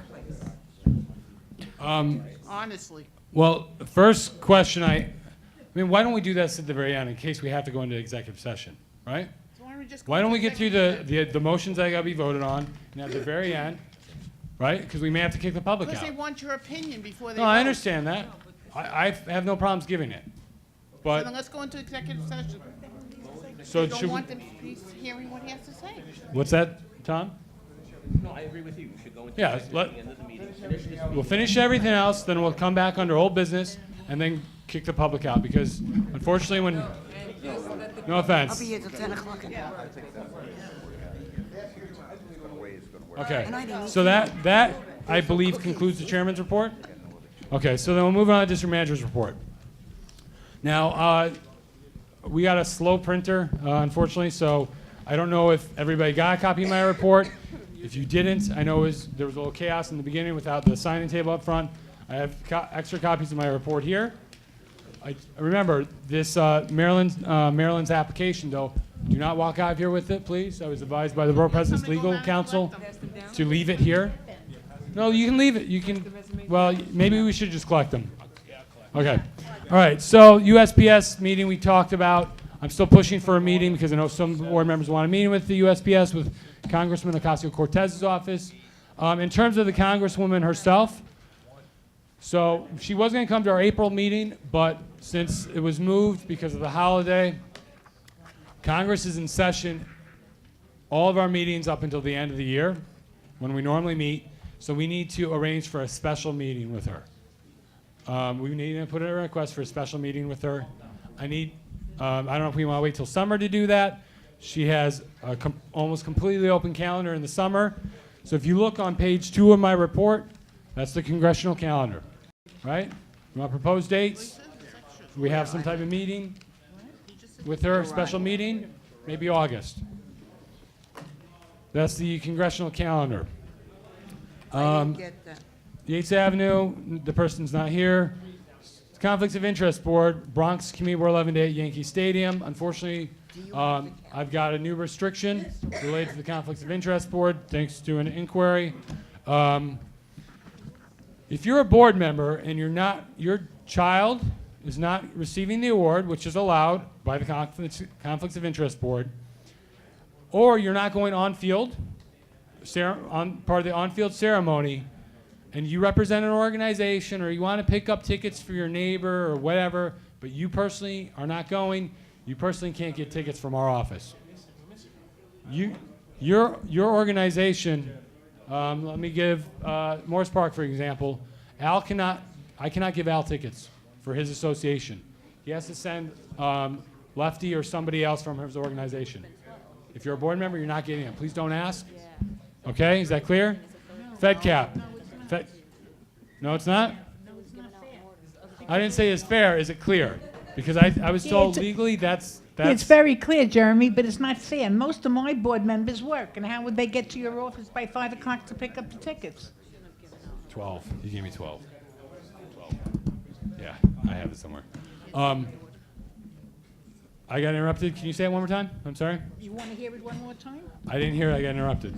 Okay, I'm saying it's not a fair ruling, because if my people on my board work, and those that don't work are sitting over here, and they can't get the tickets, how do you want me to get the tickets? We will work something out. Fine, give me a point person. I will make sure they get the tickets. Ken Galnick. Can one board member pick it up for a different organization than that? No, not for your organization. No, not for your organization. Can you pick it up for a different organization if you're not a member of the organization? As long as you're not a board member. No. Can a board member pick it up for a different organization? A board member cannot pick up tickets, period, unless they're Not part of for the any on-field ceremony. For any organization. Or their child is getting the award. Okay. Yes. I need my report. Sorry. So if you're a board member, you cannot, and you're not part of the on-field ceremony, your child did not get the award, you're not getting tickets. Okay? FedCap. Yes, they cleaned up Bronxdale Avenue. I really like what they did on Bronxdale Avenue. This is the Amtrak trestle. We're still going to push Amtrak to maintain their property. They also did some electrical boxes, because I know that was a request of our chairman, that they also do that type of graffiti stuff. And this is related to our other discussion. Last month, people asked about salaries, my salary, my colleagues' salaries. There's a whole chart. This is public information with every DM's salary in the city. We never got, you have that paper? If you didn't get my report, you can get it. It's just a matter of time. None of us, I don't have it. Yeah, again, there's a bit of an issue with, here. Please take or pass it down. If you didn't get one, take one. So we're still missing resumes from Maryland. Please hand them in if you haven't. Pelham Parkway Reconstruction Task Force meeting. I was requested, I brought this up at the Leadership Committee meeting. We're currently looking at a public meeting for the North Side Service Road reconstruction on June 11th at 7 p.m. That's Tuesday, June 11th at 7 p.m. It's going to be at the New York Institute for Special Education, 999 Pelham Parkway North. If you've been to our public meetings on the reconstruction project before, same location as usual. I asked the Parks Department to provide in writing why the temporary path at Stillwell Avenue is no longer feasible. Basically, the contractor withdrew their request, but you can see it on page 6 of my report. I followed up on the guardrail issue. They are going to repair some of the guardrail on Pelham Parkway South. But otherwise it's cosmetic. The rips into the guardrails there. DSNY, I gave them, nobody got back to me. The board didn't decide last month. I told you I'd take the top 4 complaints that I got, and here they are on page 7.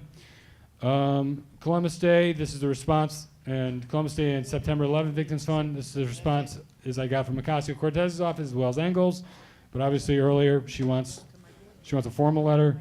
Department of Transportation, daylighting request, we're looking into this. I know Ken Galnick was looking into this for us. We'll talk about this at another time after the meeting. Ocasio-Cortez's event tomorrow, I'm keeping a list of who's actually going. So please, I want to give that to the Congressman's office. It is first come, first served, but they will do our best to accommodate us. So please, if you've RSVP'd, if the office did it for you, I know I got Al, Tony, Lisa, Daisy,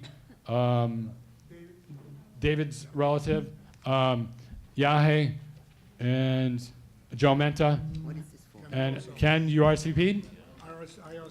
You got a ticket? And he gave me a ticket code. Okay. You can't go, Tony can't go? Okay. All right. We got an opening here. And then someone else raise their hand? Okay, whatever. So I add Ken's name to the list and take Tony's off. Okay. That's tomorrow. That's at Einstein College. Earlier this week, we got a complaint from a board member about Stillwell Avenue and Pound Parkway, about all the litter there. It was suggested we reach out to FedCap. Before I reached out to FedCap, I reached out to agencies. Parks took responsibility for the litter. This is right between the Hutch and Stillwell Avenue. Parks said it should be cleaned up by tomorrow if it's not cleaned up today. It's not cleaned up. Okay. My contact gave instructions to his staff. He went away. He was away. I spoke to him on his cell phone today, but I will follow up with him tomorrow. And then last but not least, it's not in here because I forgot, but Al wanted me to make mention that I was the guest speaker at the Northeast Bronx Association meeting this past Monday. Al and I are going to be speaking before the Bronx Muslim Center congregation 2 Fridays from now. And I believe I'm still the guest speaker for Van Ness Neighbor Alliance in June. It was May, but it got moved to June. So I will conclude my report with that, and we will move on to economic development. Dom Shiano. We had 2 establishments come up for renewal. One of them is the Atrium Hotel, the Residence Inn, the Marriott, and the other one is the Rainbow Restaurant on 2195 White Plains Road. I'd like to make a motion, we send a letter of no objection to renewal for both of those places. Precinct did not have a problem with either one of them. Al seconded. Any discussion? No. All those in favor? Aye. Anybody opposed? Any abstentions? One abstention or 2? One. Passes. That's it. Thank you very much. And we'll clarify the recusal thing that we talked about earlier. I'll clarify that with Well, Tom. it doesn't really matter for this usually, but, when the vote comes So- close, that's what I was talking about. So the conflicts of interest training, that was what we were talking about earlier, right? Yes. Yahe abstains for religious reasons. Should that be considered an abstention, or it should be considered a recusal?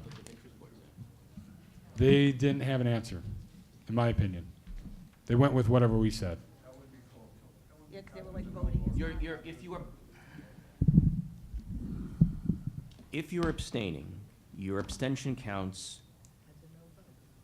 not as a no vote, but in connection with the no votes. So if recusal seems to me the best recourse because you're not voting at all.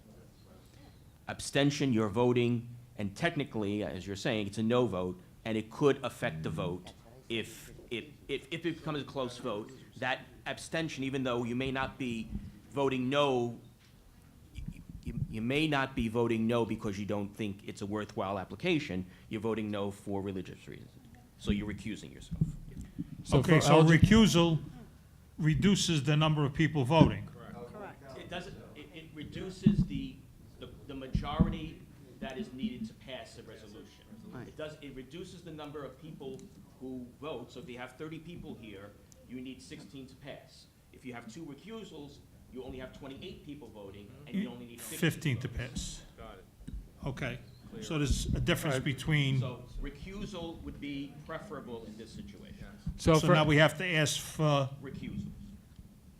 abstention, recusal, yes and no. It would So be it's gotta- better. It would make it easier. All right, so those eligible voted unanimously. He is considered as ineligible. Okay, great.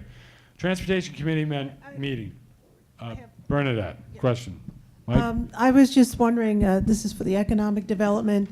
Has anything come before the board with regards to 500 500 Morris Park? Because it seems like they're renovating and starting a new business. So I was wondering if anything has come before the board. We haven't seen anything yet from 500 Park. Okay, expect Hold on. something and just let me know. Request anything for 500 parks. The answer is we haven't gotten anything yet. Thank you. Okay, Transportation Committee meeting. I know Fran and Daisy could not be here, but they did make a motion in committee to recommend approval of the following street activity permit application for Teeman Avenue, 2200 block. I believe Joe Mento will be recusing himself from that vote, since it is his application. So that motion is live. You don't need a second because it was voted on in committee. Any discussion? All in favor? Aye. Any against? Abstentions? Unanimous. Leadership, well, yeah, for those eligible, it was unanimous. Leadership Committee, we have the meeting, next meeting, an April meeting. The leadership meeting will be at 7:30 p.m. The executive board meeting will be at 7 p.m. at the office. That's it, change the time. Diane Norris, Education Committee. Mike, please. You got 3 over there? You got 3 of them over there. The sanitation committee did not meet. Okay. But they do have a guest speaker for April, right? Yes. Okay, thank Good you. afternoon, everyone. I have to talk to you a little bit about this. In the gallery session, the young lady that spoke, her name was Shireen Durham. She's a principal for the Islamic Leadership School, and we met with her on March 5th at 7 p.m. She came to our school. The principal came and she brought a teacher with her. She explained that she had a school. It was a private school. It was from K to 12. And this school was located on 2009 Westchester Avenue. It's no longer in existence, but this was a school and it taught studying. It was Islamic. It was in a synagogue. They had Jewish religion there also. And 95% of the students were college bound. This school is no longer in existence now. It was in existence before, but she came before the board because she wanted a letter of recommendation. They want to start a school. That was the young lady that was standing there at the mic. Now, the school is not created yet. This was a school that she had before. She wants to start it back up again, but they're in the planning stages. It's not created yet, but she does want a letter of recommendation from the board. It's a charter school that they want to open from K to 5. Now, I know we have charter schools. We have charter schools on Pelham Parkway. We have charter schools in Holland. We have charter schools in different areas. And but I want to come before the board, and I want to get a motion and give her a chance, because we don't have anything Arabic around here. She stressed Arabic. We don't have that here. So there was So- a motion made in committee. I apologize, Diane, for the oversight. So it should be on the agenda. The motion was the committee voted unanimously to ask a board for a letter of support for Sharina Drama. So, so that was voting committee. No, you don't need a second. Any discussion? I got a question. Go ahead. Well, Andrea, Kelly. Go ahead, Andrea. My question is, does the board get involved with private schools? Well, she just said it was private. But isn't this school going to be, is it going to be part of the Board of Education? Or is it going to be, They're asking for a lot of support. It's really, if you want to give it, we can give it. no, It but doesn't matter. I'm saying, if do it's- we get involved with schools that are not sanctioned by the Board of Education? Joanne used to work for the Department of Education. Okay, my understanding, and I believe I'm correct, is charter schools are endorsed by the Department of Education. So that's not an issue. So she, as I remember, was asking for charter school, not one, but maybe more than one. So they have a different set of rules. than public schools as far as unions, about hours. Like, for instance, they could do 8 to 5.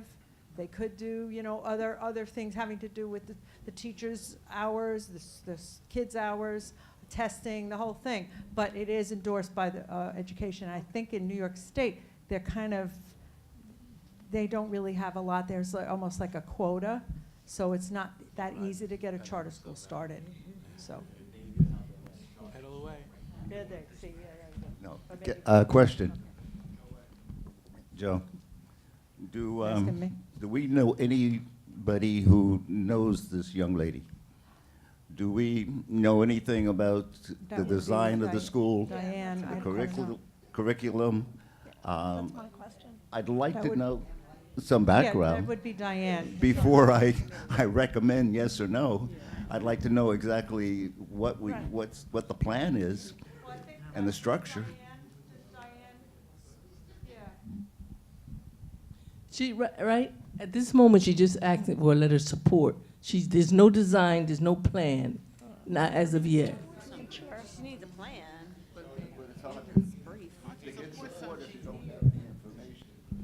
So, Kelly, That was my question is as answered. well. Veronica Castro? Do we know why her prior school closed? Why she no longer has the other school? It was closed because of lack of funding. But it's a city school. No, Oh, that was a private private. school then? Okay, okay. Okay. So, all in favor? Okay, I got ayes. Any against? So, this is too close. It's a roll call vote. Jeremy, I have one other question. Jeremy, one other question. Okay, so raise, One question. would you, No, no, I have one other question. Ken has a question. Is it possible for have her come back and speak to the board, not just in the gallery session, but to have her speak, us to invite her and have her say what is going on? Because right now, we don't have anything. And that way we can give an intelligent vote on this. So at the leadership committee, would that be the ideal place or somewhere else? For the whole board. Excuse me, she can come back, but if you're gonna give her 1 minute to speak. No, I was saying Gotta not give her for more the time. gallery session, to have her speak for the entire board, to have us invite her back and have a presentation to the It's up board. to the board.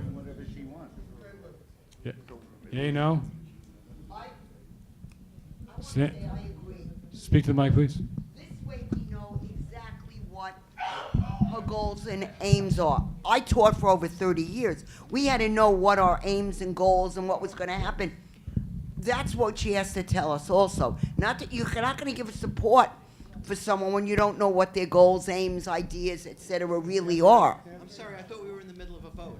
Did you count the Discussion on the vote? motion. It was too close. But we were just having a discussion. We're in discussion. We were. He's right. Well, He's right.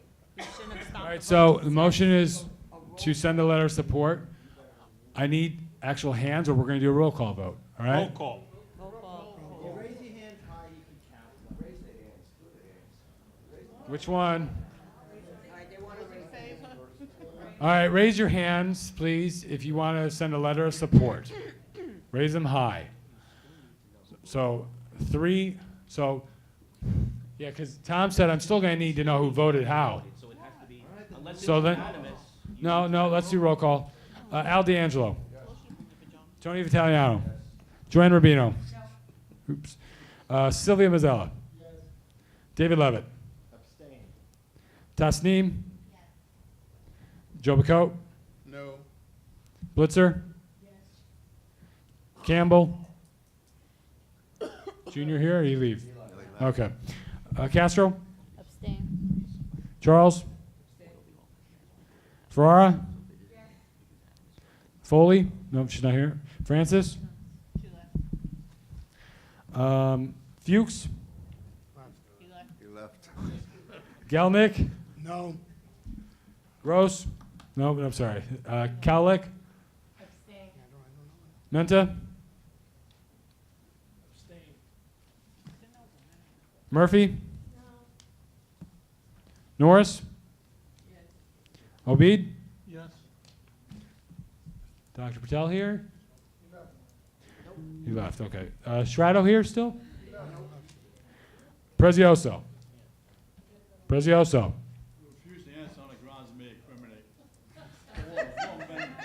Abstain? No. Okay. Keith Ramsey? Dom Shiano? Abstain. Oral Selkridge? Oral? Gene Totoro. So say, Okay, so you abstain? You abstain? no, Yeah, okay. Siegel? No. Signorelli? Abstain. Soto? Abstain. Scuti? No, he left. Right. Joe Thompson? No. Unger? no. Walcott? So I'm pretty sure the no's, no, let me count them, I'm sorry.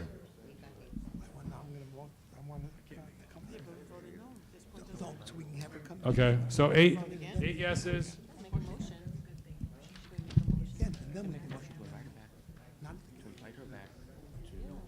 9 no's and more abstentions. I will count them up for the minutes. But, well, 9 no's already. Abstentions count as no's, so. It's clearly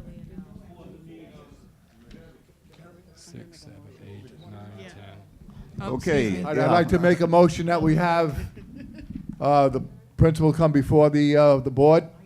I second it. Second by Edith, all in favor? Aye. Opposed? Hello? Against? No, okay. Or abstain? Abstain? Okay, so motion carries. May I say something as well? Yeah. I was speaking to the young lady outside, and I do have her information.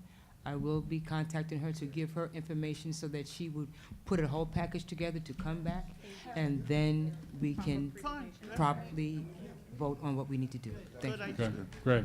Thank you. I'm Okay. education too, so you know I want to support it. Budget priorities, Andrew Siegel. We are once again taking requests for fiscal year 2021. All requests must be in writing. No more of this whispering, I want this, I want that, because that's not going to hold any water anymore. And if possible, backup documentation with it. Okay? Thank you. Joe Bacode, Health and Social Services. Mike, microphone.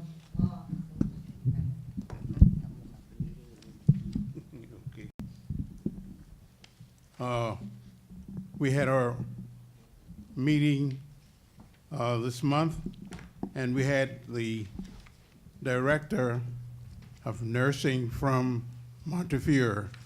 She came and gave us an update of what's happening in the ER department. She brought statistics also showing the improvement that has been made during the year. There were some questions asked of her why Westchester Square can't be open to use those beds. However, it's not Montefiore that's causing the problem there. It is a higher level in Albany that stated that there are X number of beds that Montefiore can have. We are stuck with that. Hopefully, I was at a meeting night before last and met some of the representative in Albany. Their representative is planning a meeting to walk through Westchester Square to find out why it can't be opened up. Hopefully, this will convince the folks who are on this committee that's saying that Montefiore can have only X number of beds. We hope to open that up. The other thing that's happening. You know now that we are planning our 4th health fair in June. June 23rd, I believe is the date, at Bronx House. Hoping again for your participation to help us carry this out again successfully. We also had at our meeting some representatives from the Nursing Association. They spoke to us about the problem as they see it at Monty, at Wale anyway, in terms of the number of nurses to patient, the relationship. We understood that, but hoping that the folks in Albany can do something about it.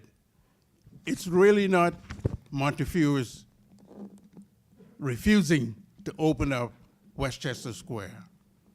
It is the state and the state's board And the Burger Commission. and the, what is it called? The Burger The Burger Commission that's causing the problem.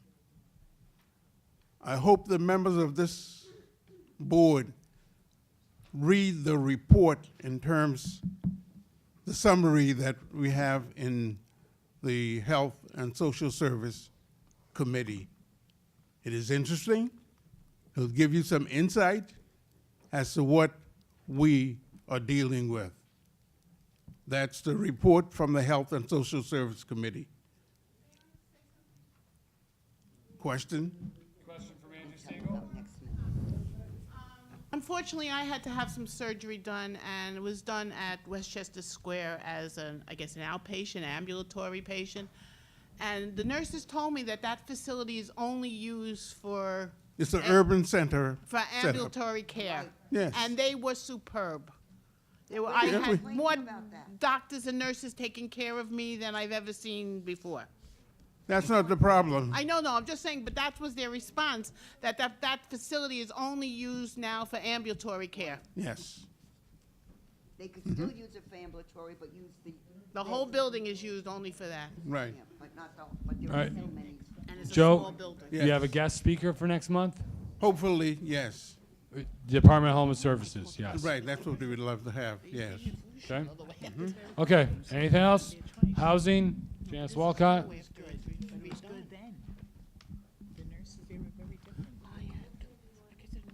Is this on? Okay, housing had no meeting next, this month. We'll be having our meeting next month on the, let me see, Because I came and told you immediately they were terrific. the 16th. The 16th of April, okay?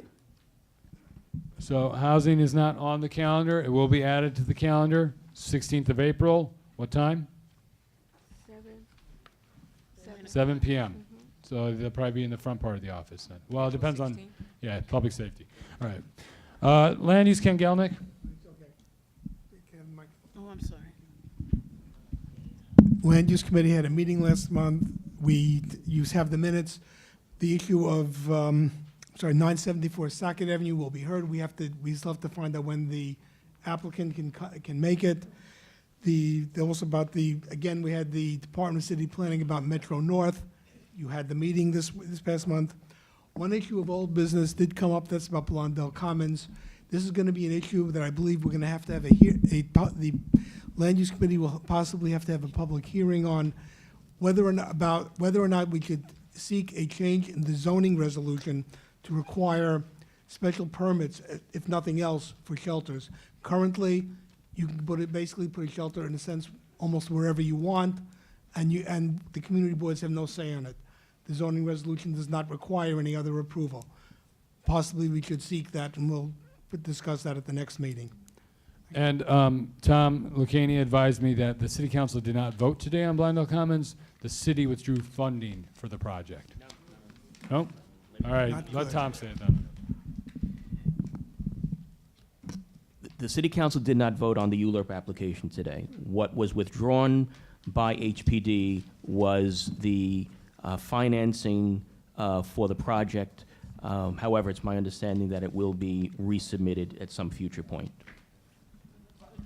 No, it's not good. Can I make, Right. The zoning change hasn't been voted on either. can I make, I'd like to make one comment upon that. That is part of, that, in a sense, is the issue, is part of the problem. As was pointed out by Councilman Jonah when he addressed our meeting, theoretically, the developer can now put a shelter there. Doesn't need approval, and it probably will get funding. It is an issue that is in this, that has come up in this board before when we found out about shelters by somebody saying, oh, it's going to be there. And I believe we'll try to talk about that at the next Land Use Committee meeting.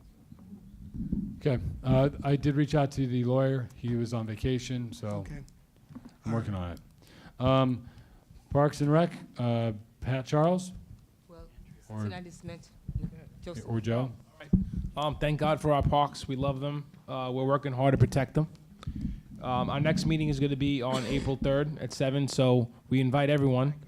And if you know anybody who's interested or has an interest in parkland or park preservation, maybe you can recommend them to come. I want to thank my co-chair, Sister Charles here, for doing a wonderful job, and our two other board members, Edith Blitzer and Kelly Murphy, who are doing a great job. I appreciate it. Thank you, Edith, for being the liaison for our political representatives and our civic representatives. You were able to get the Bronx Commissioner, Iris Rodriguez, to our last meeting. That was awesome. Thank you very much. She heard some of our concerns about the parks. So I guess the buck stops at her with as parks, as things relate to the parks in our area. We're still working to identify some parks and to start surveying them so we can all get an idea of what's going on in our parks and if there's any deficiencies or just kind of rate them. It's important. You can see the rest in our minutes, and thank you very much. Great. And somebody comment about the February minutes were not in last month's meeting packets. They're now. Public safety, Veronica Castro. Our last meeting was held at the 49th precinct, and we had the DOT Commissioner Novato Lopez there. The details are in the minutes in your package. Our next meeting is going to be April 16th. We haven't decided if it's going to be at the Community Board office or if it's going to be off in a different location, but we'll let you know, and it'll be, everyone will be notified where it's going to be. And sanitation, as I mentioned earlier, has a guest for April. DEP, as well as the Westchester Creek project. Bylaws had nothing to report to my knowledge.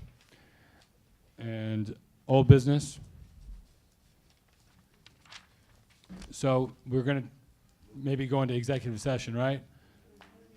Yes. Yes.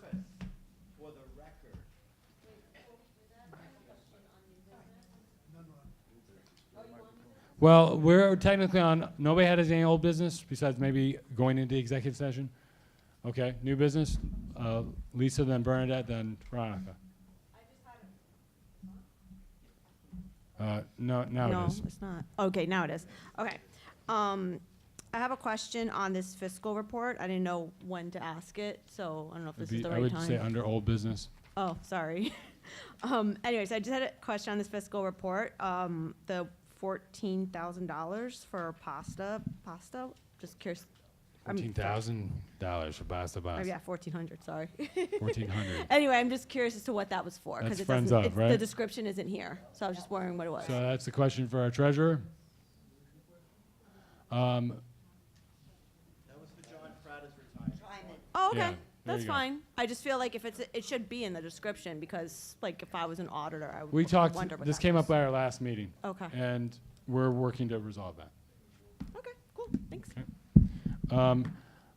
New business, Bernadette. Go ahead. Okay. One of the things I just wanted to bring up with new business, maybe for the community board, one of the things that is happening probably in a lot of other areas, but in Van Nest, is that there are third-party shelters. Okay? It's one of the things that was brought up with the rezoning. We don't find out about what's going on until we see what's happening in front of the place and it gets inhabited. So there's third-party shelters happening, and they obviously don't have to come before the board.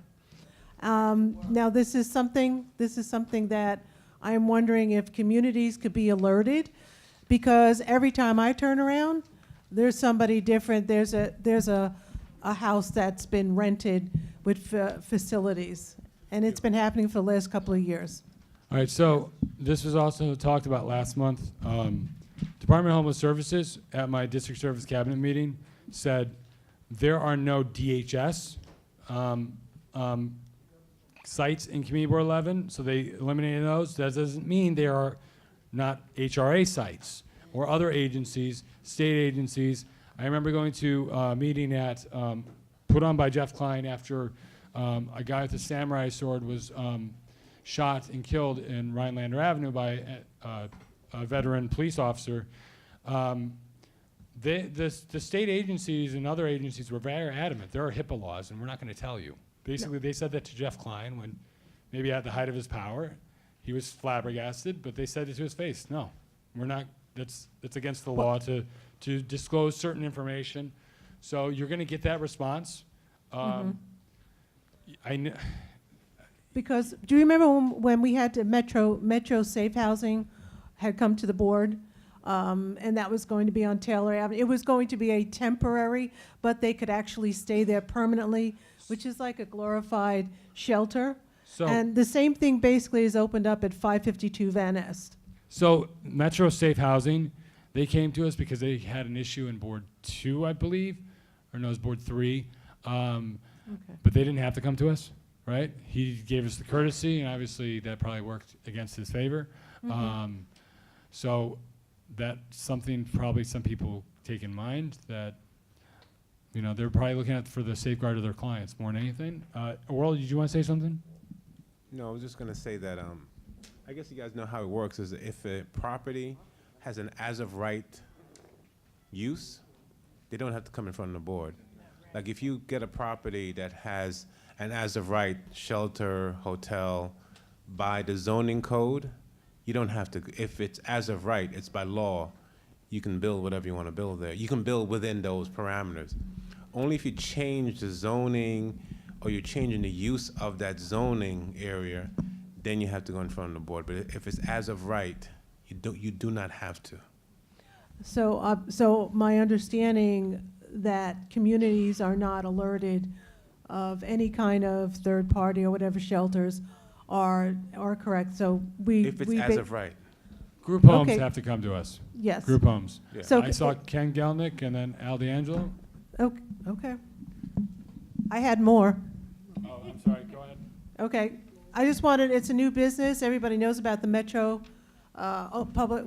It's Saturday, and it's still the last meeting, so that's important. And also, if anybody is interested, the Van Ness Neighborhood Alliance is going to have their dinner on Friday, May 10th, and I do have some printed up forms here. I will be sending them out by email, but if anybody wants to pick them up, I have a few here. Thank you. I just wanted to echo what Oral said, that as of now, the shelters, they do mostly have an as-of-right ability to build.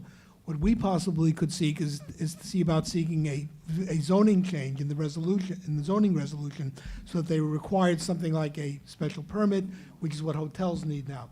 That way we would at least be notified and have an opportunity to speak about them. Yes, I think what Bernadette was saying is it can get scary to a community. I think what we need to do is as soon as a property is up for sale, we need to get in touch with the landlord.